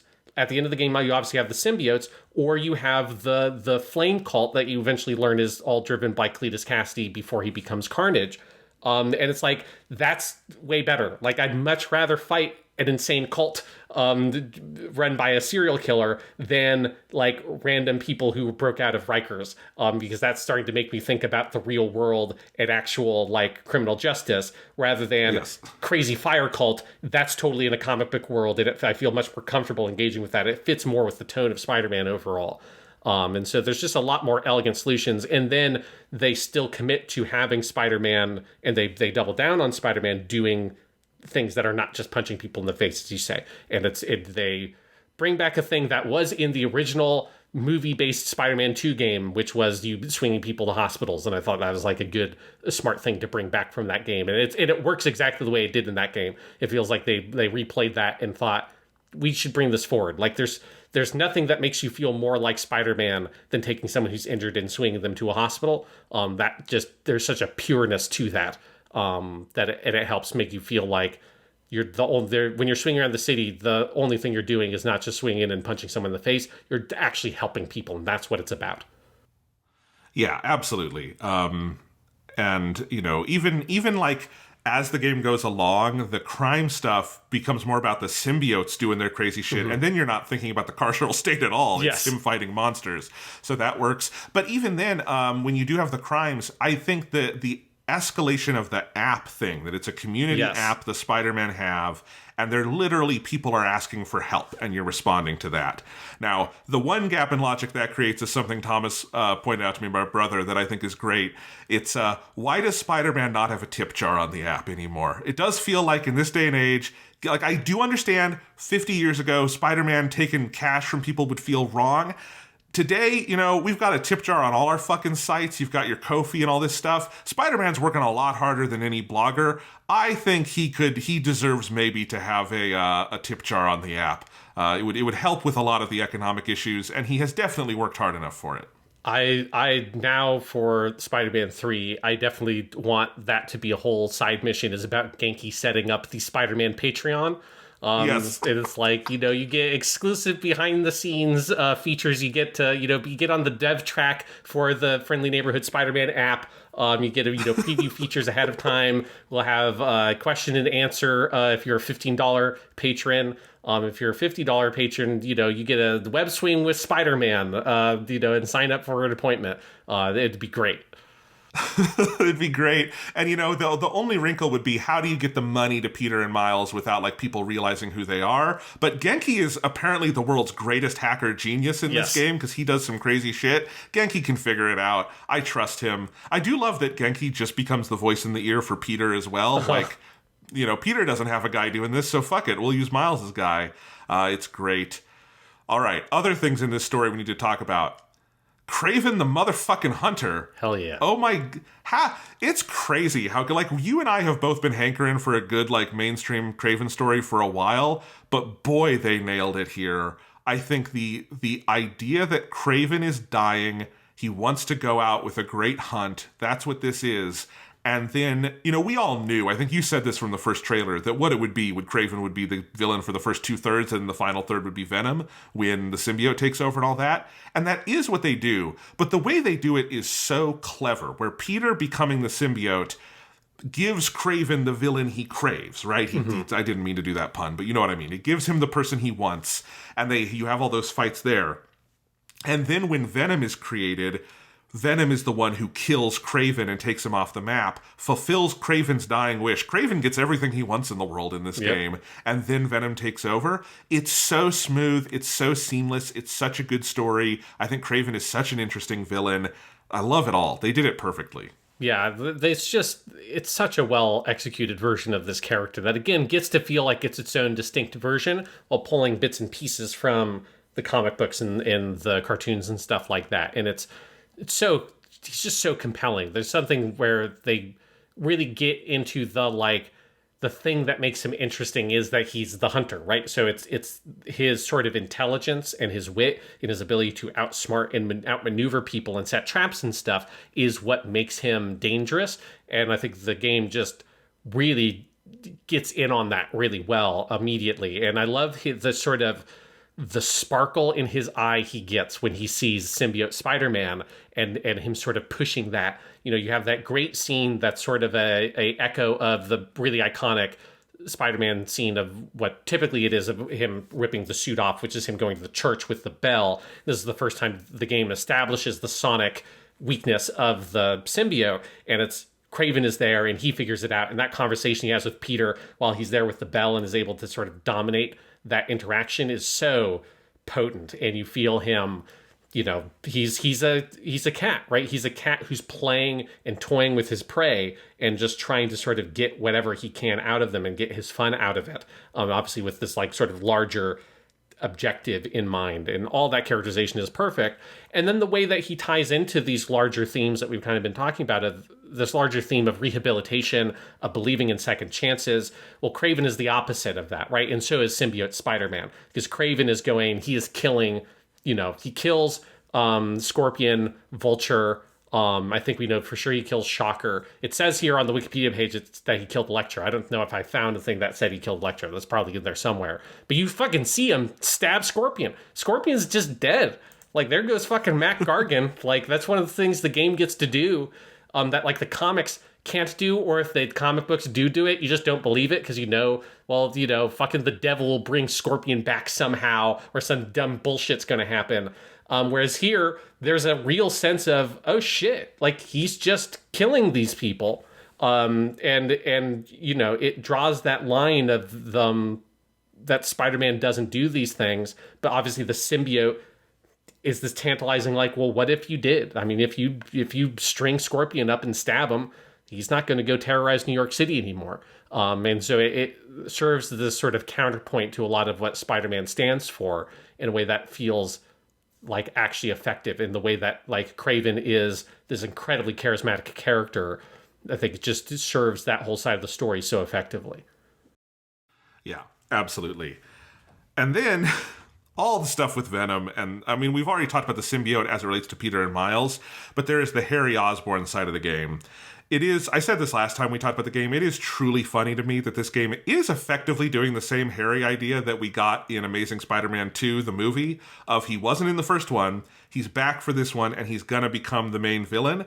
And they are basically, if you drew a line of how possibly good that story could be and how possibly bad that story could be, Amazing Spider-Man 2 is on one side, and this Spider-Man 2 is on the other side. Because they did it perfectly. And obviously, Insomniac's first Spider-Man set them up by at least having Harry's voice in the world, so he was existing. And in Amazing Spider-Man's world, it does not feel like Andrew Garfield was ever friends with the head of Oscorp. That probably would have come up in his first movie when he's at Oscorp every fucking day.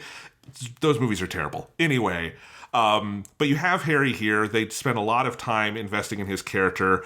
They do the whole thing where the symbiote was the thing that Norman Osborn was using to heal him, so he has the symbiote powers. Peter gets fucking stabbed in a very visceral, oh my god, he got stabbed moment. And so the symbiote links to Peter and saves him, but then Peter has the suit. And then, of course, later in the game, when Harry gets the suit back, it turns him into Venom. I was going to ask you if Venom has ever been Harry before, and if not, it seems crazy. This just seems like the most obvious way to tell that story, frankly. I mean, the Venom symbiote has attached to fucking, like, everybody and their mother at some point in the I mean, right now in the comic books, Venom is literally a, like, god. So, you know, like, the comic books do a lot of shit. I am currently Googling Aunt May Venom to see if that's ever happened. I honestly, I would not be shocked if it has, at least in like a what if storyline. I mean, it truly, look, they like their fucking, they like their Venom shit. They like their symbiote shit in the world. It is looking to me like there is a Parker that has had the Venom symbiote attached to her in like a alternate universe. So Yes. So Anyway. basically everyone has. It is not the normal Harry Osborn storyline. I mean, Harry Osborn like way predates Venom by like 20 years. So in the comic book. So, the traditional Venom story is that it's Eddie Brock, who is another reporter for the Daily Bugle, who gets who blames Spider-Man for losing his job. It's basically what the Spider-Man 3 movie does, just better in the comic books that the Spider-Man 3 movie is able to do, where they have to shove Venom in there. So it's a very different use of Venom. And I think one thing I like is that it feels like they kind of pull a little bit of the Ultimate Spider-Man version of it. In the Ultimate Spider-Man comics, Venom is not a space alien in that one. It is a medical treatment for cancer. And there's a whole part of it where Eddie Brock in that is, and this kind of the Spectacular Spider-Man cartoon also pulls in some of these elements, but for Eddie Brock is kind of this older, cooler guy who is friends with Peter, because in that continuity, Peter's still in high school. By the time Eddie Brock comes in, Peter's like graduated college in the fucking comics, in the original ones. So Eddie is this kind of older friend, and there's this kind of strained relationship that symbiote kind of serves as a metaphor for. And here, I feel like they're pulling in some of those pieces of the symbiote being this thing that serves as a wedge between these two people who are friends, and serves as a sort of like representation of the difference between these two people, and like why their friendship has kind of become this more strained thing than I think even either of them actually realize at this point. But yeah, I think it's just as with all the comic book influences here, it's an incredibly smart pulling of so many different pieces to create a really unique thing, because also Venom in this game is a very different kind of Venom. Like, Venom traditionally is much more of an anti-hero character. It's why they're able to do the Venom movies for Sony in the first place, is that is kind of what Venom is. Venom is, what if Spider-Man went too far? What if Spider-Man lost that kind of moral compass and was willing to kill people? But fundamentally, Venom tries to kill criminals. Like, Venom's not going around and trying to take over the world. So they kind of take it a different direction here and make Venom more overtly a pure villain in this game, strung from the sort of like the ego of Harry Osborn thinking that he can sort of cure the world, and his sort of sense of inferiority over Peter and all this kind of stuff. And that Venom takes advantage of that to try to, infest the entire world with symbiote shit, which is a more modern idea of the symbiote aliens. It's just a really, I think, genius kind of concoction of all those different elements, whether they're classic Spider-Man, cartoon Spider-Man, Ultimate Spider-Man, their own like unique spices. It's just all of that together to make a very specific version of Venom that feels very unique to this game. And three things I want to say about Venom. One, he looks so fucking good and creepy, yes. and it's this, the whole symbiote suit in general is very different than the black suit in like Spider-Man 3 or something, where it is just a black version of Peter's suit. It is an actual alien on him, moving and like contorting around him, and it's the same with Venom. Two, he is voiced by Tony fucking Todd, the Candyman himself, and it is such a good voice for Venom. I can't imagine a better voice for Venom. It is so good. And then three, when Venom is introduced, they just let you play as him. And there's a giant level, I think it's probably my favorite playable part of the whole campaign, where you just go to town on a bunch of guys as Venom, running across the city.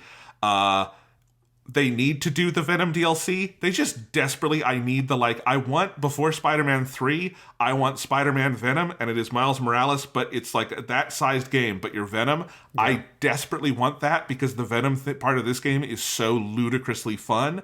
And what a great way to introduce your villain is to let you play as him and know how powerful he is, and then you go back to Peter, and for a little bit you don't have your symbiote powers at all. Miles has more powers, but they are called Venom powers, but they're not as powerful as Venom.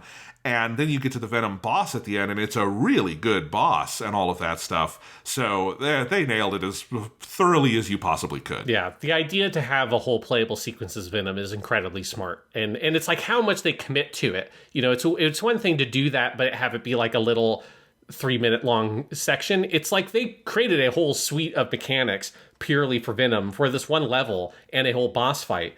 And it feels like it's a substantial chunk of gameplay. And it is, I think, very effective at making you feel like, oh, this is what it would be like if Peter just let go, right? Because even when he is using the symbiote suit, even as far as Peter goes with the symbiote suit, you always feel that he is still restraining it. He is still holding it back. It's what Kraven is constantly kind of frustrated by, is that Peter is never really letting himself go. And Venom is just fucking murdering people when you play as them. I mean, it's also kind of, I think, a little bit of a preview of, Insomniac is making a Wolverine game, we know. And it's like, well, Wolverine will just fucking get to murder people in that game, I'm sure, because they're willing to just have him rip people's throats out with his big venom teeth and shit like that. And just, there's one takedown where he just, like, snaps people's backs, basically, and it's incredibly violent and fucked up. And it's phenomenal. And I do think they leave themselves, because this version of Venom is so much more just kind of evil and awful than Venom normally is, who, Venom's still generally a bad guy, quote unquote, but not this far. I think it gives them a loophole to have introduce Eddie Brock and he gets a offshoot of the Venom symbiote or whatever. It is a more sort of traditional version of Venom. I think they kind of play it off so they can do that if they wanted to do a Venom game, which would be very cool. But yeah, or what's the Far Cry game they did, Blood Dragon or something? It was the 3 DLC, where it's just they reskinned the world but made it very different and dark. Yeah. Do the alternate universe where Venom wins, and it's just a one-off crazy game where New York is fucked up and symbiotified, and you're going around doing Venom shit. I would also play that. That would be fantastic. Yeah. Because the other thing they do with this game is Venom is fucking huge. He's gigantic. Yes. I mean, Venom's always a big, muscly character. He's fucking huge in this game. And then they do the whole thing where I know this is from some of the comic book stuff. I've never read it where it comes from. But the whole thing at the end where he just grows fucking giant dragon wings and shit. It's pretty rad. You just get the sense of I like that this game is pushes the symbiote shit so far. Because it feels like I don't want them to do it in Spider-Man 3. If they want to do a DLC thing, that's cool. I feel like the symbiote stuff needs to be kind of put away for a Spider-Man 3 because they just did the whole thing here. It feels like they just committed to it completely. They did symbiotes trying to take over the city. They had a symbiote fucking attached to Mary Jane and she turned into Scream. They've got, Venom grows giant fucking bat wings and shit. They just go so far with it and they really commit and just pull... whether they're pulling classic sources or the most recent stuff where they had the whole Null, the dark symbiote god and all that. They have shit that is kind of that style and they put it in this game too. And so it's this big amalgam of how the symbiotes have always been treated. And it's absolutely phenomenal. One thing with all that I do want to zoom in on though is the Peter side of it and kind of how they handle that piece of the story. Because for my money, the best part of this game is there is a stretch, and this might be one of the best stretches of this kind of game I've ever played, of it's basically everything after you start to go investigating Kurt Connors' house to Venom killing Kraven. I played that all in one sequence because it's such a perfectly paced sequence of game where Peter starts to become a little bit isolated. You go with him to investigate Kurt Connors' house as he's being hunted by Kraven. You see how Connors is a kind of echo of the same lonely life that Peter has. Connors is also living in a house alone in Queens with the echoes of his family there in the exact same way that Peter is living in Aunt May's house with the echoes of her life there that Peter has not known how to deal with. He gets in his head about it. And that's where you get the sort of spiral of where he comes out of that being the I'm gonna fucking kill you kind of black suit Spider-Man, right? Where Miles makes the comment of are you sure you want to go after the lizard? He's got very big teeth. And Peter looks at him and says, so do I. And he swings away.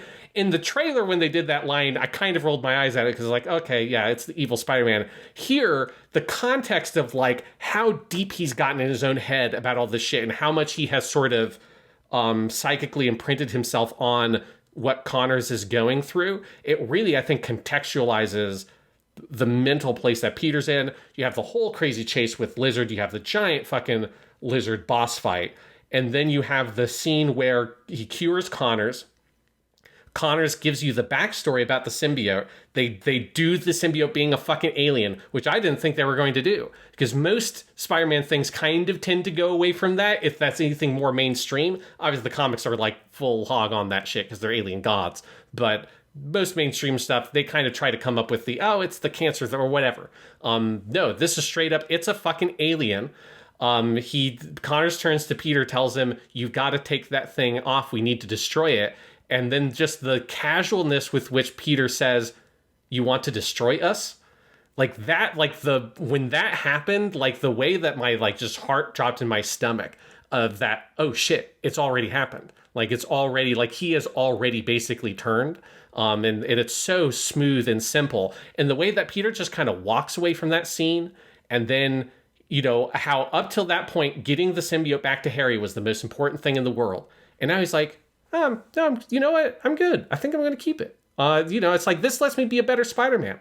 And the casualness with which he just sort of walks away from that, thinking, oh, this is all fine, and I just want to have my black suit. And he's kind of confused about why everyone else is upset with him, and that sort of spiraling from there, while you have all of the Miles stuff, he's captured by fucking Kraven and deals with the Mr. Negative. And then you go and you fight between Peter and Miles. And then when you come out of that, Peter he rips the suit off. Then you go to bring it back. Then you play as Venom, and then you kill Kraven. Like that whole sequence, it is insane how good it is, and just how perfectly paced every step of that plot is.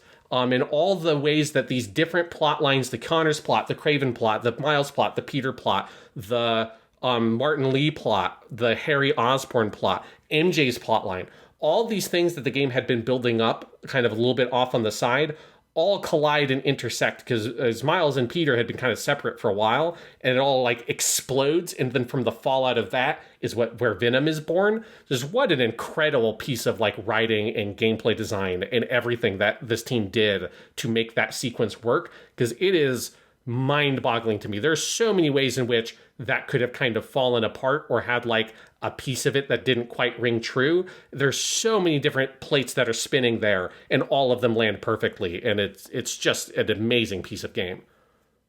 I agree. That is probably the strongest stretch of the game. It is super striking. It uses all parts of the Buffalo, basically. Yes. Every game system, all the characters, all the narrative beats they've set up.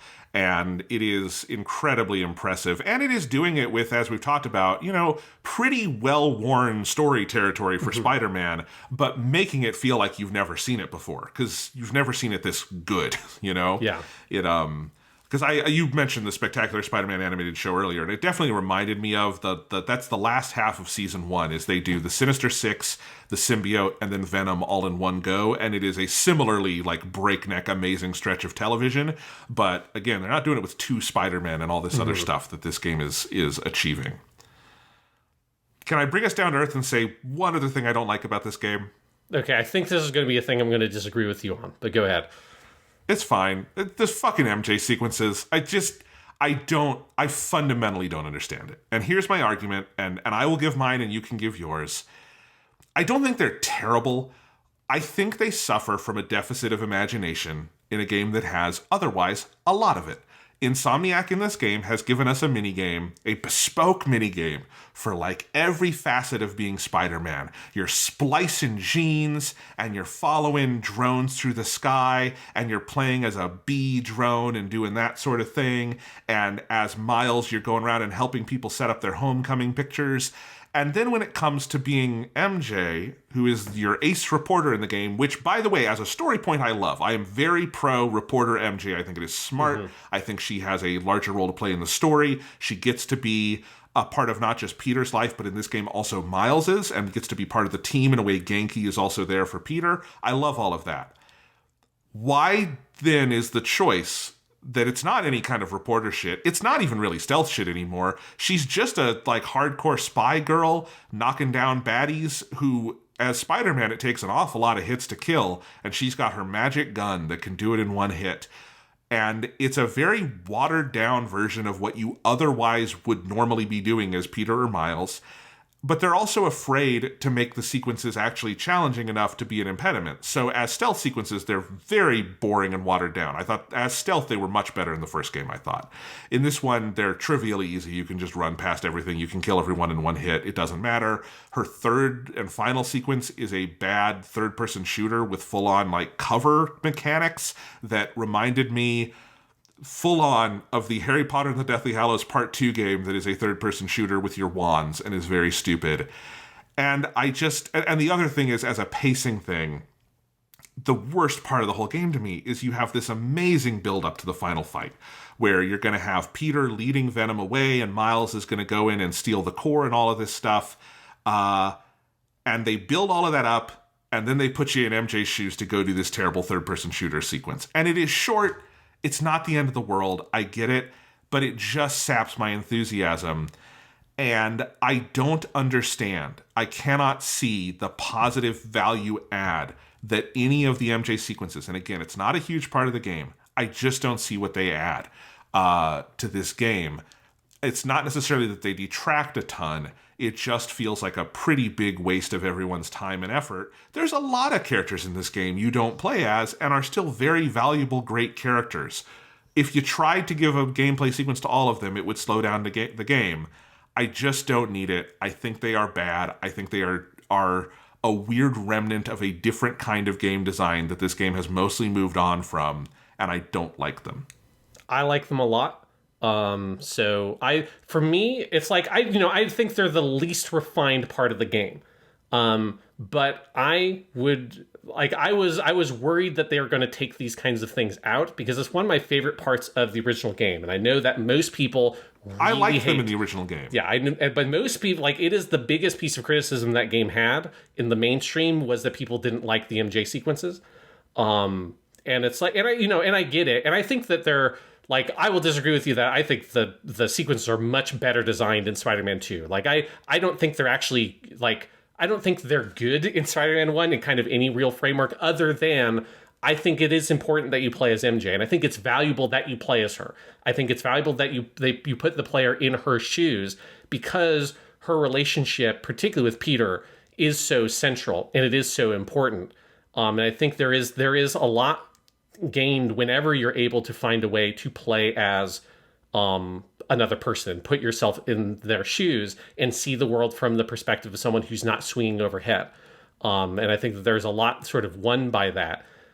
And so I was really worried that they were just going to take them out wholesale in this game because that seems like a thing that you would normally do with a sequel. Say, well, people hated it. Let's just get rid of them. I love that they basically doubled down on it.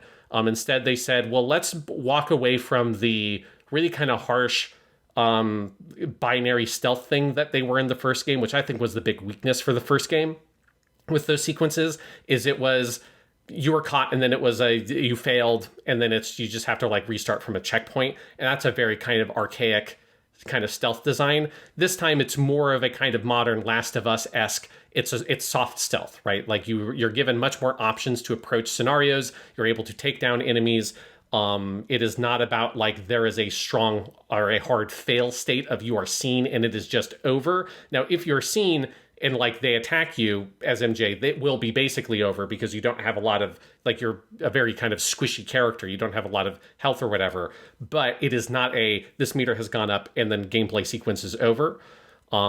And I just, I think I can agree with that there probably are more creative ways that you could find a way to play as MJ, but also if the only way you played as her was just a mini game, I don't know if that would be rewarding. I think there's something about you're maneuvering as the character, you're playing as the character, you're really inhabiting them. And I think that just gives me, I think, a fundamental different look at the world.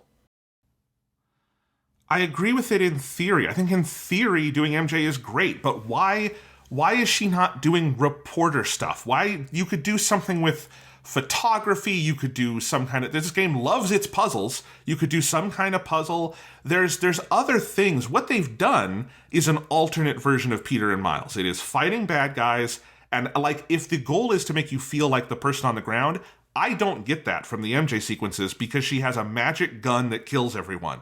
And it's to the degree where I'm why are Peter and Miles not using this? Because it can just take out the symbiote people in 2 shots.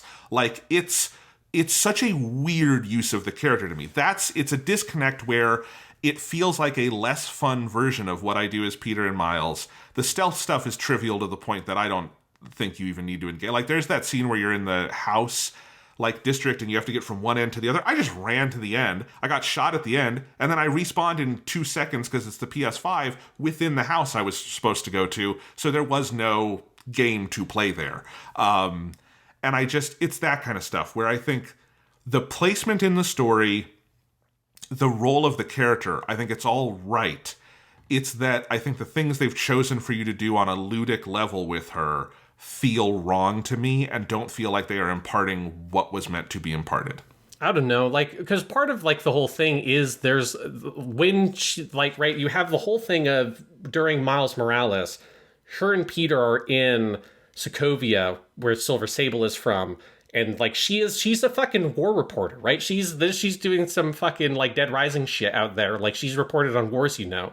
Like, I think there is a sense of she is meant to be someone who is extremely physically capable, and how she reports on her stories is by doing this shit. Because that's what she did in the first game. It's just she didn't have, like, an ability to fight back. And I think it makes sense to me that she has the ability to fight back. Now, is she, like, in a purely logical perspective, is she too powerful relative to Spider-Man? I suppose so, but I don't think that ever really bothered me on a particularly technical level, partially because, like, the thing she uses against the symbiotes is what Spider-Man uses against the symbiotes. It's his, like, concussion sound bombs, right? Which do basically take them out, or, like, it completely stuns them and you just hit them a couple times and it's over. So it's like, I don't think that to me ever really bothered me too much. I think it makes sense broadly in the narrative of, like, how has she gotten to the point where she can do this? It's all of her experiences of her writing her book reporting on the Civil War in Sokovia. I guess. I think it's a very narrow way of understanding her role in the world and as a war reporter. I think it feels very masculinized for the only significant female playable character in the game, that it has to be fighting. And I think for a game that is, like, otherwise very willing, like extraordinarily, almost too willing at times, because they ladle on a lot of it, to find non-combat ways for you to engage with this world, that someone who is fundamentally not a combatant, this is the only way they envision her. She is a combatant, though. I guess that's my disagreement. War reporters don't actually fight in the wars. You know that, right? She does. That's not okay. But, like, that's my point. It's illustrating one small part of her in a way that is reverse engineered from what the Spider-Men do. But the Spider-Men get to go out and have photo missions and beekeeping missions and gene splicing missions and all these other things that I think feel much bigger and broader. And I don't know why some of that couldn't be brought to bear on this character, who fundamentally is a writer and a person who disseminates and gets information out there. I think it's a narrow vision of who she is. For me, I guess the thing is fundamentally the only thing she can do in a main story way is get the information, because, like, as a reporter, that's what she is able to do. I mean, that's what she did in the first game as well, right? Like, she is able to learn or get access to information that is important. And she's doing that by, like, sneaking behind enemy lines, right? And so I don't know if there's a lot of, I think there's theoretically a way to do it, but I think it's very outside the field of what this game is doing, or, like, what its gameplay systems have been designed to be able to do, to make, like, a fully featured gameplay system that would be about, like, writing, or how that would, like, affect the plot in a very meaningful way. So for me, like, I think there is a hypothetical way in which it could be even better, but I was never really bothered by the way it's used here in this game. And one other thing I want to also talk about briefly is there is one other sequence where you do play as another character, which is Haley, and that's another sequence I really love, where you get another... That's more what I was looking for. I like that scene a lot. I mean, it's obviously, like, totally kind of divorced from the main plot line, but I just think they find a way with, like, the way the characters move and sort of see the world. It feels different to me than the way that Peter and Miles do. And with Haley, it's obviously even more so because she's deaf. The way in which they found a way to sort of visualize her thought process, because all the other characters in the game narrate to themselves, right? And that's how the game sort of, like, reveals to the player what these people are thinking. Well, Haley doesn't speak, so she doesn't have an internal monologue. That's not how her thought process, it's not the framework with which she understands or sees the world, and instead it's totally, like, pictographic and symbolic, because also she's an artist. I thought, like, that is also, like, a really smart way, and I think that's probably a more interesting overall implementation of that than what they do with MJ, but I still like the MJ stuff. When they make a Spider-Man 3, give me more your MJ stuff. That's what I'm going to say. If they find something good to do with it, I'd be there for it. They should make a whole game that's just the last of Mary Jane, just for you, Jonathan. Oh God, I don't want the Last of Us Mary Jane. That's the thing. Like Haley, they don't come up with some crazy scenario where she has to fight symbiotes. They do something that I think feels much more direct to her character, and I like it. But we're getting in circles here. Yeah, here's what I want y'all to do. My last thing I'll say on this is that I don't think that the version of MJ they've come up with, her fighting bad guys, feels like it is not a natural part of what her character is. That is the last thing I'll say on it. Okay. Here's what I want all y'all listeners to do is tweet at us with either hashtag Sean was right or hashtag Jonathan was right and tell us why you think so. Get our engagement up and boost one of our egos in the process, and we will lord it over the other. Yes. I mean, it's okay. I know that I'm the right one. Okay. All right. Let's see. What else do we need to talk about with this game? The costumes. The costumes are great. I think Miles has the better set of suits overall. Mm-hmm. Peter's they didn't all quite do it for me, but man, Miles, I have learned that my favorite design of Spider-Man outfits now is anything where a hoodie is integrated. I fucking love the look. And Miles has so many of these. Obviously, the most iconic is the bodega suit, where it's just his normal suit with a hoodie, with the cat in the backpack, which is, I think, the definitive way to play as Miles in this game, because it's perfect, and that cat is in every animation, and it's amazing. But Miles has a ton of suits that are integrating some kind of hoodie, and I love them all. But Peter has a lot of good ones as well, and playing Spider-Man dress-up is also one of the best parts about this game. Yeah, I do hope that they, particularly for Peter, that they add more costumes, just because there's a lot, but there are quite a few that got cut that were in the last game. Yes. Like he doesn't have his big time suit, which I really like. That's the one that is sort of black, but has this like kind of big green spider on it. That's really cool. They cut my favorite one, which was, I think it's called the End suit, where he's got the black jeans and the red leather jacket. Miles has a version like that is camo pants and a leather and a hoodie and stuff, and I love that suit. That was one of my favorite Miles suits. But yeah, Peter's is gone, and that made me sad. Yeah, and there were a couple of other ones, like the Kane Scarlet Spider suits not in there, which is disappointing. That was one of the DLC ones originally. Like, it feels like a big priority for them with Peter was trying to make sure all the movie suits were in there. Which, I think the movie suits tend to look really good because they've got like these props that they can use to base off of them. I like that the Amazing Spider-Man 2 suit is in there because even though that movie is garbage, the suit itself is cool. And so, they've got all those movie suits. They of course have the Sam Raimi suit, and they have the black Sam Raimi suit, which is fucking great. When I realized that was in the menu and I unlocked it, I stood up and cheered. That is like my favorite superhero movie costume ever, is black suit from Spider-Man 3. It looks beyond perfect in this game. I was just going around doing poses and taking pictures. It's so good. Yeah, that one's really good. The one suit that I just have no idea why this suit has not been in any of the games yet is the Ben Reilly Spectacular Spider-Man suit, which to me is like one of the most iconic ones. This is the suit that Ben Reilly wears when he takes over all the way for Peter. They of course have the sort of the other one that's probably the one that people more think of as Ben Reilly, where he is in the hoodie kind of suit with the sort of just like kind of plain red mask with the big white eye holes. But Ben Reilly has a Spectacular Spider-Man suit he wears when he takes over as Spider-Man. This is the one that's also used for Mayday, Parker, Spider-Girl in that timeline. And it's just, to me, it's one of the more iconic Spider-Man suits. It wasn't in the first one. Obviously, it wasn't in Miles Morales because it's not a Miles suit. It's not in this one. I was just like, why the fuck is that suit? It's gotta be in a top 10, if not top 5 Peter Parker Spider-Man suits. It's very weird to me. I assume someone at Insomniac has a fucking agenda against the Spectacular Spider-Man suit, just doesn't want it. I don't know. That's very weird to me.